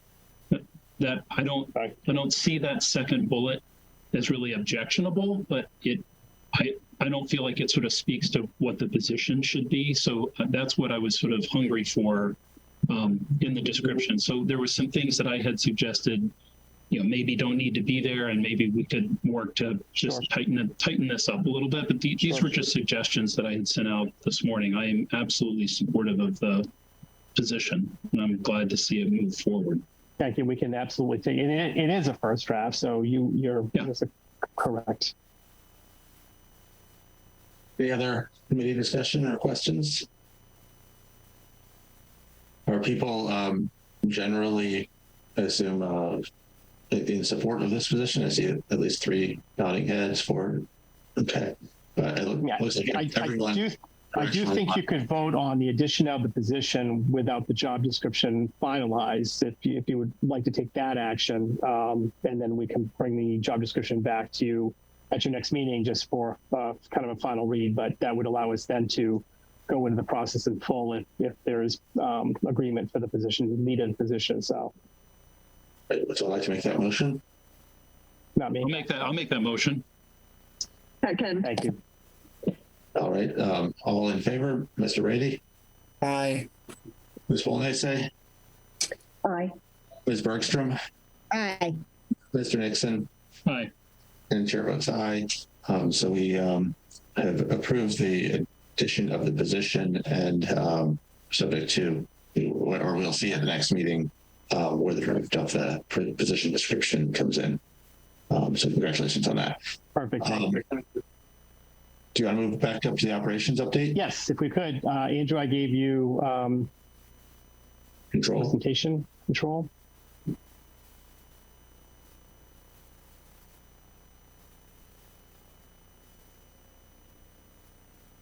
All right, I'll jump into this.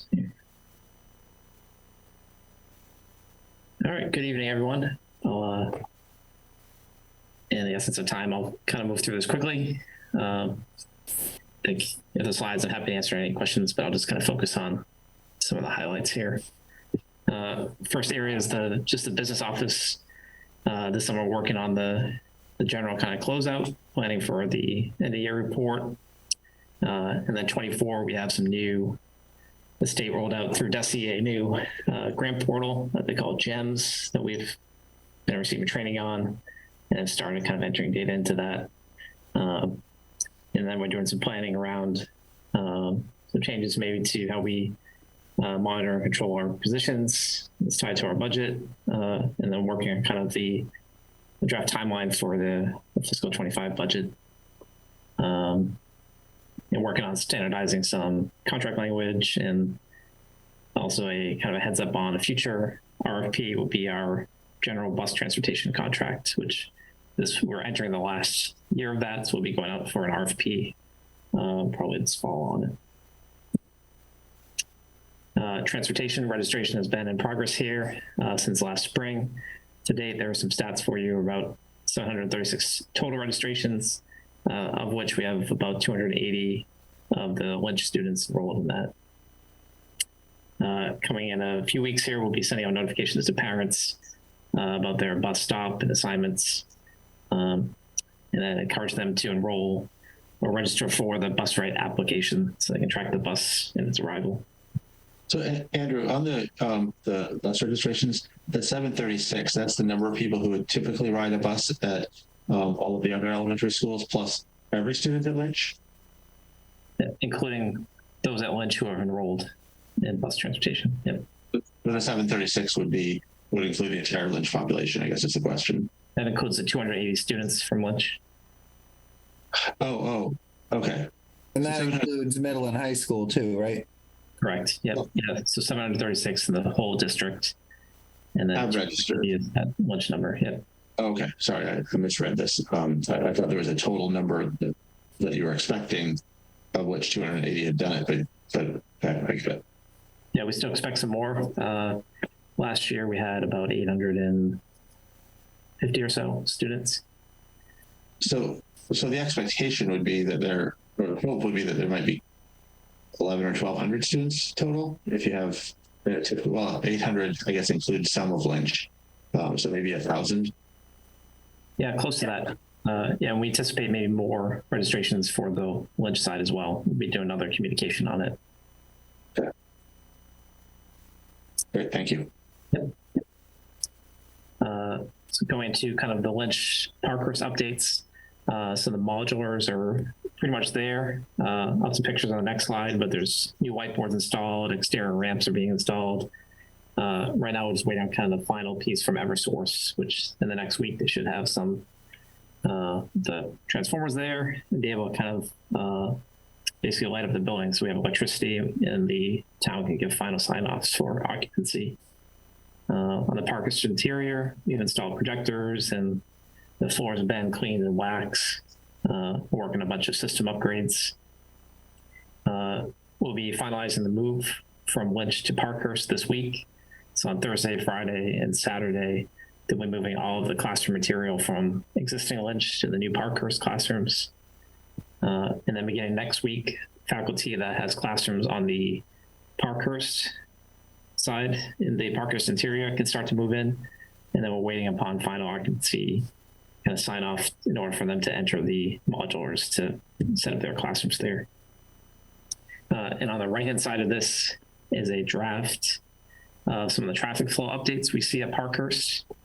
So you can see kind of Parkhurst is in the middle here. And we see kind of mirroring what happened when VO was here for their swing space. And so where families would enter from off of Westland Road here, enter through Atherton or Samoset, and proceed down on Samoset Road. And then, let's see here. And then from this point down, so from Andrews Road kind of south towards Manomet, that will be turned into a one-way street, is our recommendation. So last week we met with myself and the principal there, Chrissy, along with public safety. We had police was there, and our DPW teams as well. So we're working on signage for this, kind of those one-way signs, and also be doing some sidewalk improvements kind of on Emerson, Samuelset, and up to Andrews around this corner. And then repainting all the crosswalks in the area. It'd be great if we get some either police detail or some sort of traffic help down on Manomet Road. Yeah, so that's a good point. So during the first 2 weeks or so, the police will be more active in the area. And we also have the existing crossing guards that were at Lynch that we're going to be bringing over here. I think it's 5 total. That some will be placed in kind of this intersection, in the intersection of Andrews and Samuelset, and then at least one will be down on the Manomet Road area there. I'll say the guy on the backside of Lynch is really good, but I see people queuing up too. That's all I say. That was a traffic guy on the backside of Lynch. I was just wondering, in the back of Lynch coming up from Emerson, there's the staircase, the steep staircase, and then the rather steep ramp. What's that going to be used for? Or is it going to be used? Yeah, that will be available for drop off. So if families drop off on Emerson, they could proceed up that stairwell, or they can go down the sidewalk and come in the main entrance here. So this circle that I'm kind of moving my mouse around, that's that stairwell. Mm-hmm. And then the circle is the main entrance. That just seems steep. And I vaguely recall that with VO in the back, when the new VO campus was put together. Sorry, my head is going a little fuzzy now at this hour.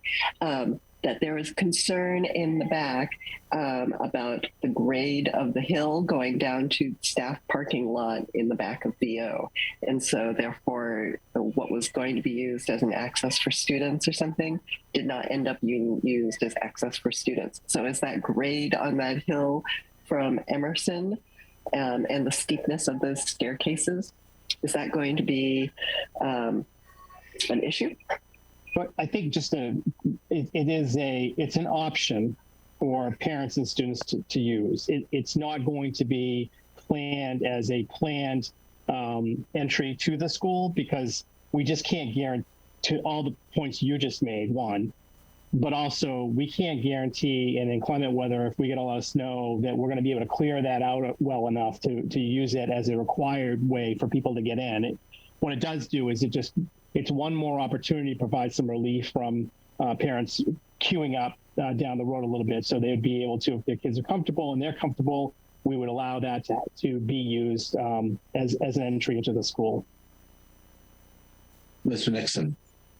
Thank you. So Dr. Hackett, Mr. Marin, there is a sidewalk there along Emerson Road that actually leads to that stair that we were just talking about. Right. And it's in kind of rough shape. Dr. Hackett, was there some conversation some months ago about the possibility of DPW redoing that, or is that I mean, in the fall it won't be too bad, but I'm just imagining it's there, but it's pretty rough in areas, and we did an awful lot of sidewalk work before the VO kids showed up, and I'm thinking about how difficult that's going to be to clear snow in the winter. Is that something you guys are talking to DPW about? I think it was a conversation, candidly, that you and I had, and we had a good one, and I agree completely. I don't know that we've done anything with that in terms of talking to DPW, but we can. Have you had conversations, Andrew? Yeah, so as I mentioned, Mike Wise from DPW was at our meeting last week, and he confirmed that they're going to be doing sidewalk repairs from kind of Emerson, Samuelset, kind of wrapping around Andrews Road to where the main entrance is. That's terrific, because that sidewalk in particular along Emerson, I think, connects to like 3 different crosswalks. So if that's in his frame of mind, that's terrific. Yeah, they're currently evaluating the material and how to address it, but Yeah. On their focus. So thank you. Ms. Bergstrom? Just a quick question, Andrew. First of all, I love the visual of the pickup and drop off. Is this something that's going to be shared with parents before the first day of school too, for Lynch parents that are choosing to drive their children? yes, exactly. And this, Awesome. and what's shown here is the K-5 model. There'll be a different model for pre-K that we see them coming up. The goal of K-5 is to not have them up Andrews Road because we'll have buses queuing up and going into that parking lot. But pre-K will be at a different time, and we want them closer to the building, so they'll be coming up Andrews, and kind of drop off for pickup, and then they can loop around the parking lot and back out. So. And then my second quick question is, was there any conversation with the DPW about the streets that are between Samoset and I'm not sure what that is that you have running. Is that High Street right there? Over on the far right. So Indian Hill and Emerson, putting some signage on those streets where they meet High Street that say, do not enter between, 7 and 9 a.m. and, 2 to 3 p.m. Like some communities do, to try to discourage people from coming up these streets and then creating other choke points for the traffic flow. Or do you want them doing that?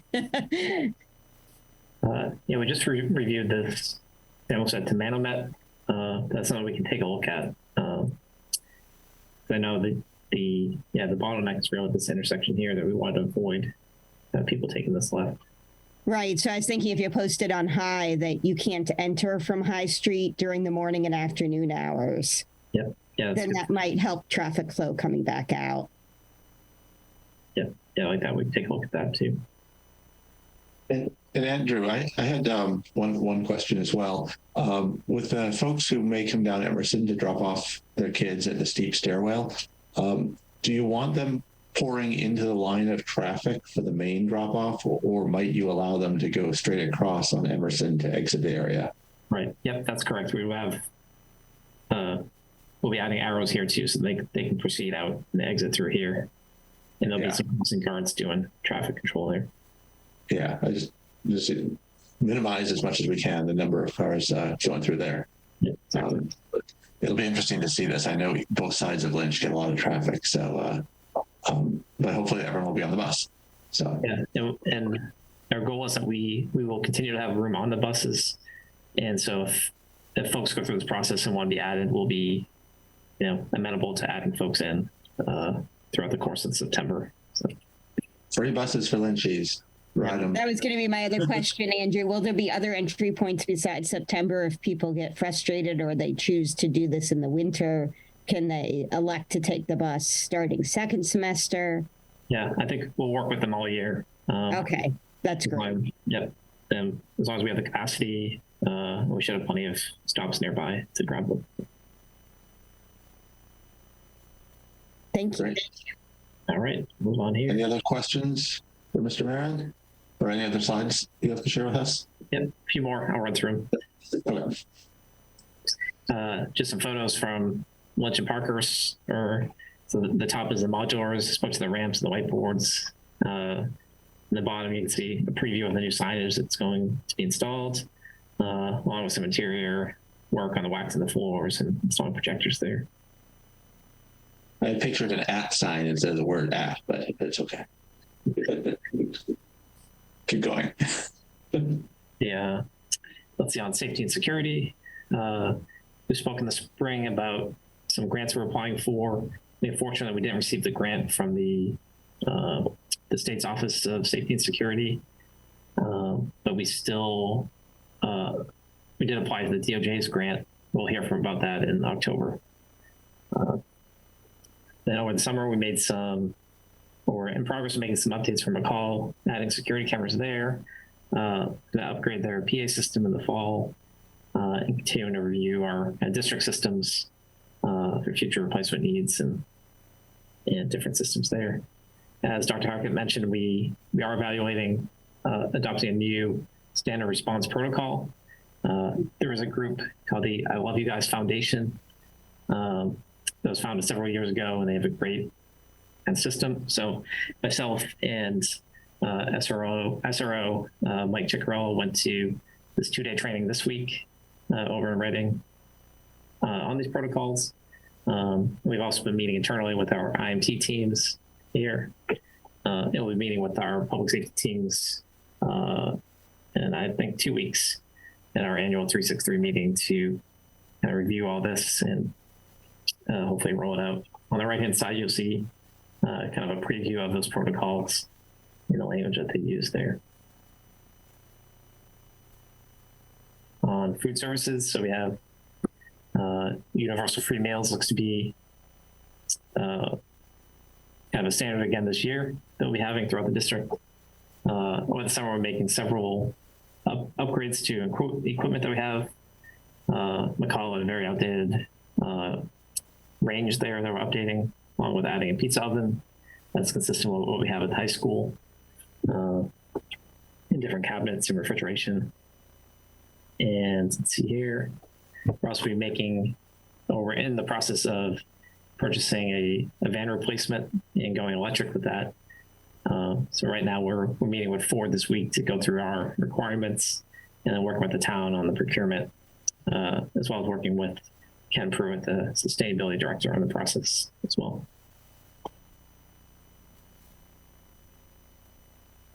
Here, quick bullets, just kind of overall some upgrades that we're making, different facilities throughout the district.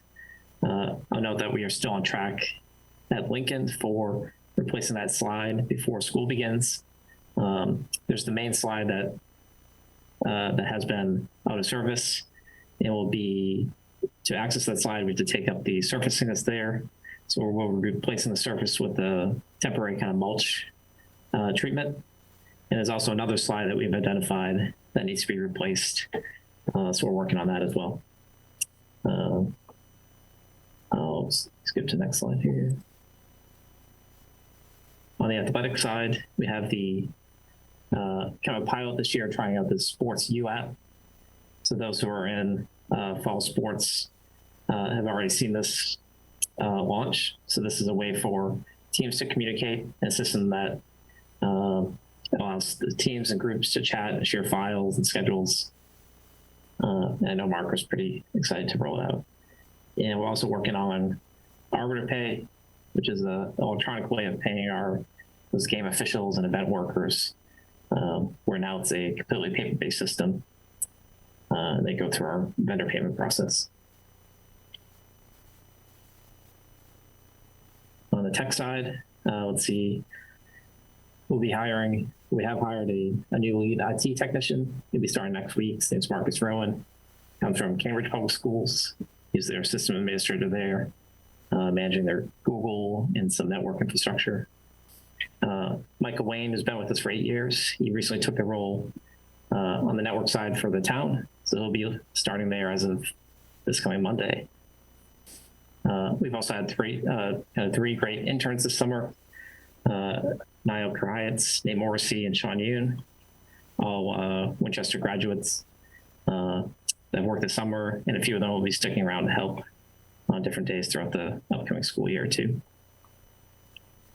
Let's see, down the list here.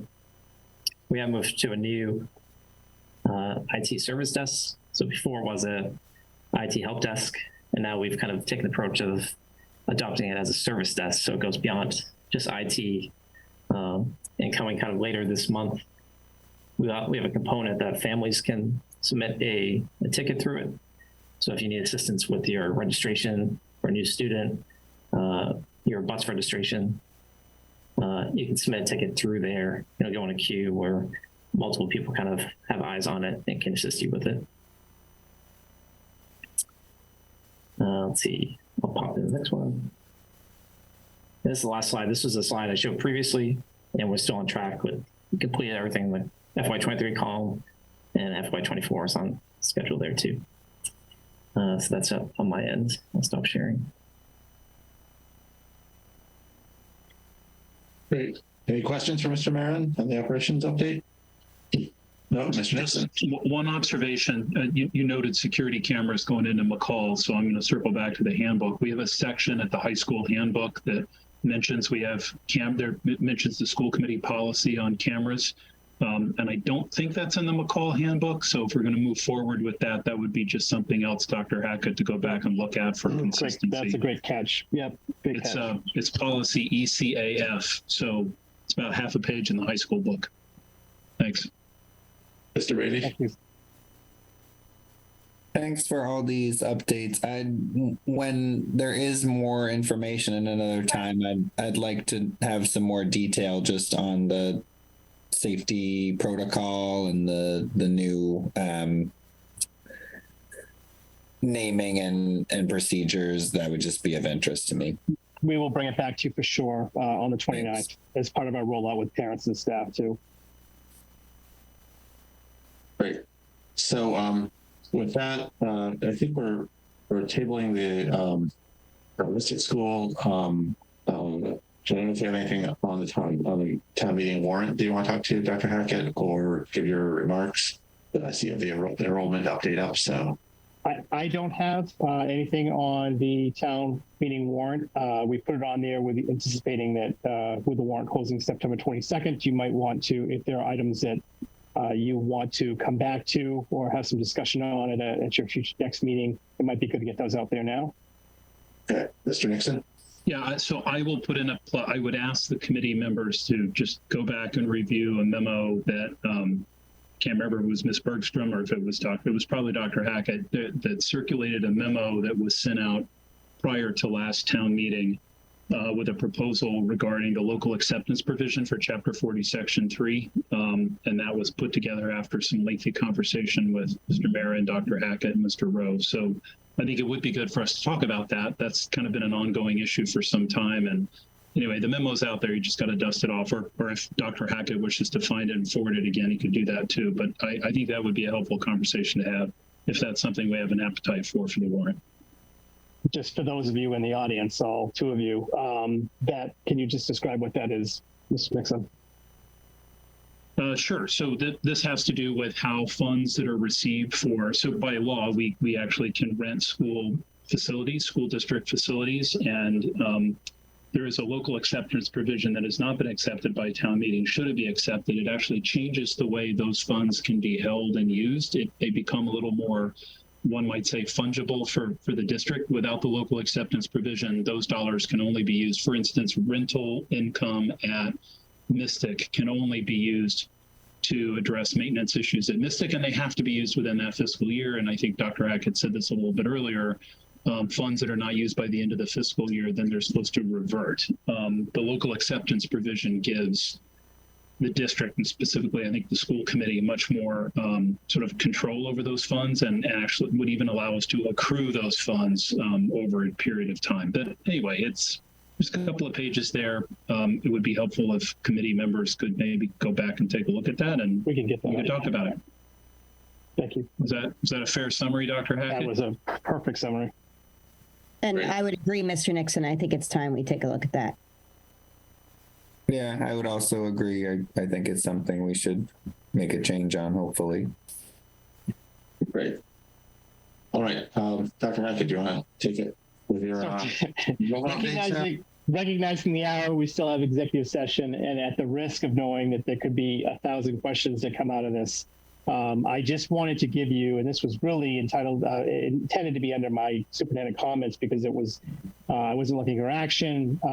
I just wanted to update you on where we are from an enrollment standpoint, and so that you can have some idea as to where kind of how we've fared since the budget, kind of where we are, and where we have a couple of spots that we need to kind of pay attention to just in case. So with that, these are just a couple of a few bullet points and a couple of just a high level kind of line graph.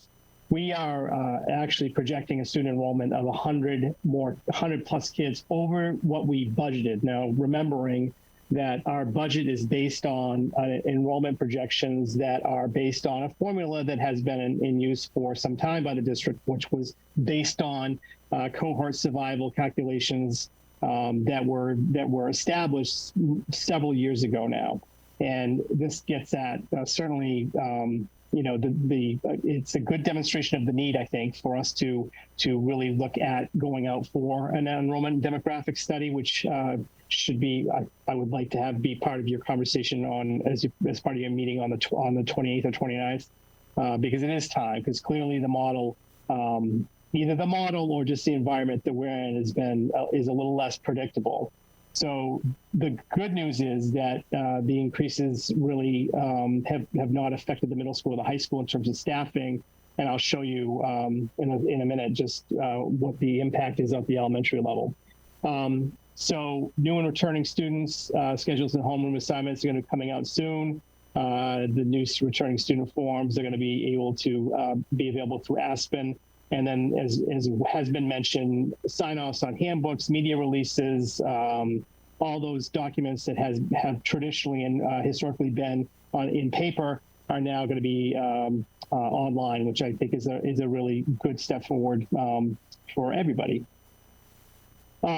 So this is just kind of the breakdown of the numbers. As you can see, in the left-hand column, K5, 6, 8, 9, 12 with total enrollment. The first column to the right of that's actually fiscal year 23. Those are October 1, 2022 enrollment numbers that we reported to the state. That's where we were in totals in October 1 of last year. The 23-24 number, this FY24 budget, are the numbers that we were bringing forward as part of our enrollment projection, again, based on the formula that we've used for quite some time. And then you can see the year-to-date numbers. There's an increase over what we were projecting as part of the budget process. And then you can see how that breaks down. So the difference between budget and our year-to-date numbers is 115 students. 39 K5, 38 6-8, 38 coincidentally at 9-12. And then the final column on the right-hand side is just to tie it back to the October 1 count. So we have a kind of a year-over-year comparison. We are up 55 students from October 1 of last year. So we are definitely seeing some growth. With that, I'm just going to show you one more slide, if you could bear with me for a second. So just to put a finer point on this. So this is where we are currently based on all those numbers that I just showed you. And I will, this was put together late today. I will include it in your packet and I'll send a link to it so you have it. You can kind of see, again, October 1, then October year-to-date. For the current year-to-date, which would have been as of yesterday. And then you can see the change between the numbers that are here. So in October 1, we had 45 kindergarten students at Ambrose. We had 3 sections, and we had 15 kids per section.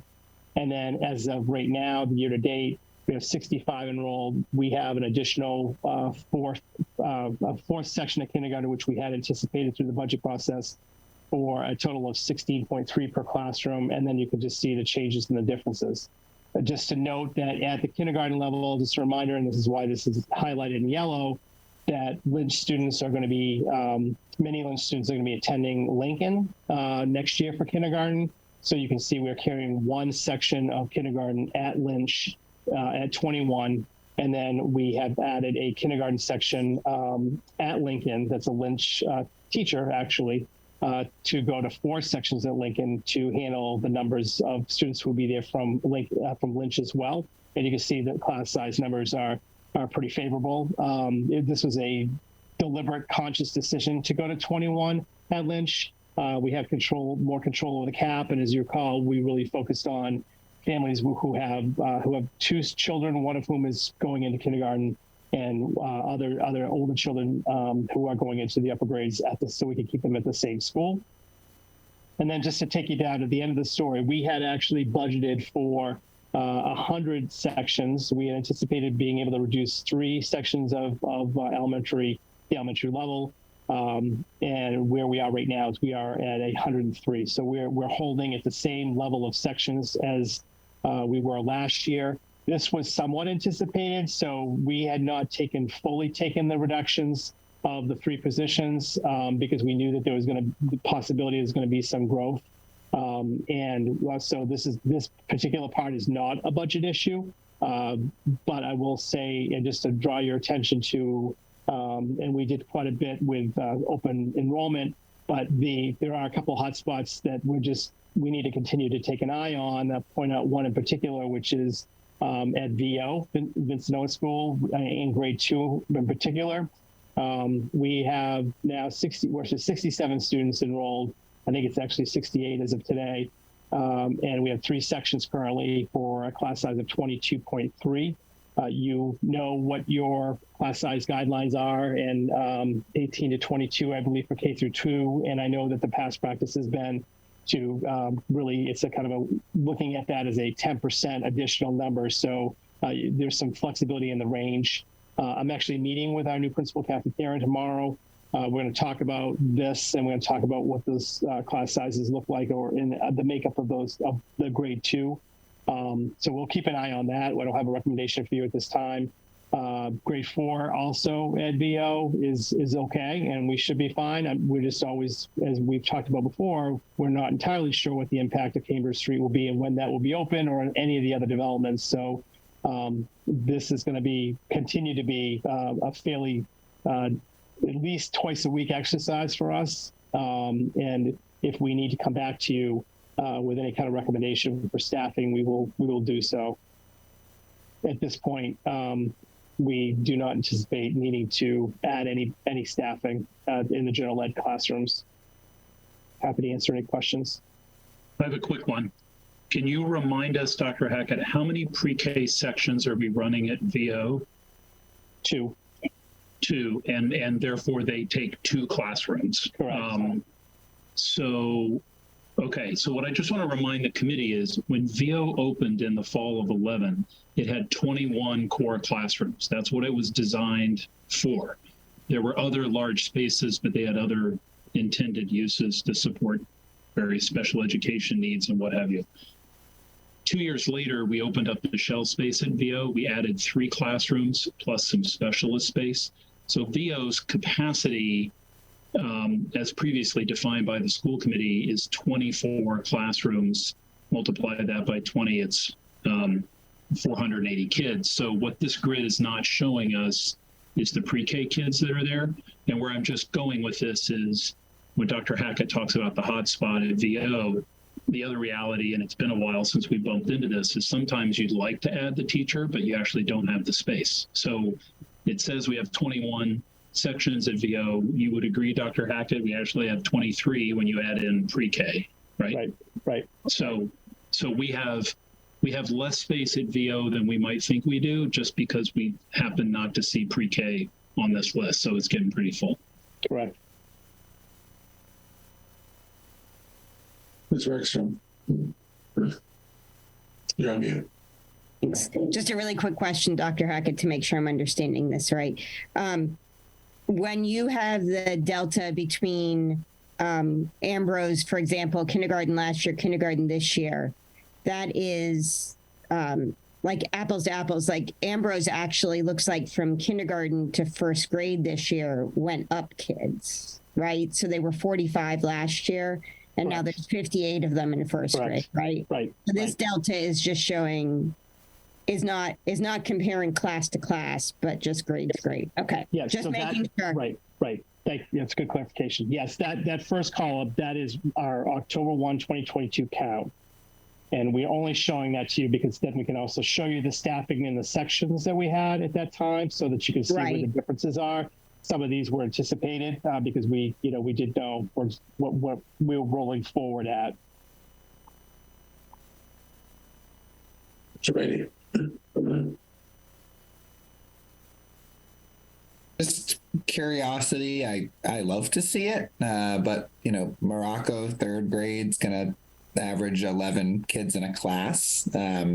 Awesome. It's like private school where all the U.S. presidents send their kids nowadays, but is that just what we're going to go with, or is there something that's being looked at there? That number might be off. Okay. Like this is kind of game time exercise. So we'll go back and check that number. Okay. No, I'd love to see it. Don't get me wrong. No, we're not looking to go to 11.5. So. Actually, 11 even sounds too small to me, Mr. Brady. What if 10 of them are all? Well, but even at 3 sections, we're below our guideline. Right. Yeah. 3 sections is where we'd be. So we'll update this, double check it, and I'll send it out to you individually. We can revisit it again. Good catch. So can I ask a clarification? So Dr. Hacker, you think that may be an enrollment typo, or that's a section typo, or would you don't know yet? That would be a section typo. Okay. Because to carry forward the 42 to 46. Right. Okay.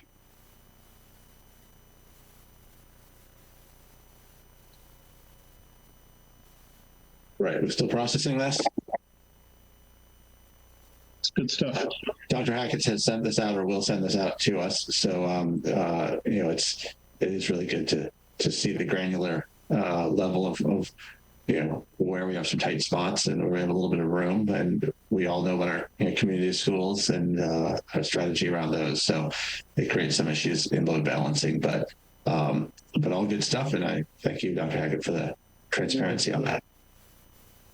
All right, so if we're good with that. Options too. If we did need to provide some additional support in classrooms, it doesn't necessarily mean that we need to add another general ed teacher. We might need to add an ESP. We also want to evaluate how many of the students are receiving any kind of pull-out services. So kind of what does the rotation when the classrooms look like? So those are the things we'll be exploring. Yeah. And the wild card seems to be Cambridge Street and the other developments, but all right. I think we've hit the agenda. We still have our future agenda items and executive session coming up. Our future agenda items are the superintendent evaluation, performance data and strategic planning workshop, and new health standards. Future meetings are August 29th and September 12th. We have the goals and data workshop. And with that, I think correct me if I'm wrong, I think we've hit our agenda, Mr. Brady. I just wanted to give a real quick thank you. This is the 3rd summer that my son has done the Lego program through the Morocco school staff. I believe it's Miss Holmes that does it, and he's loved it every year. So I just wanted to appreciate the work that they do. It's just a great program, and shout out to her and everyone who makes that happen. So thank you. Thank you for that. I usually, in my comments, give an opportunity for anyone to weigh in. So thank you for doing that. And I will note, I've now connected with everyone on the committee. So the updated committee assignments are in the folder. So we're good to go with those at this point. All right. With that, shall we have a motion to go back into executive session? So moved. The second? Second. No, and we will be adjourning from executive, not coming back to public.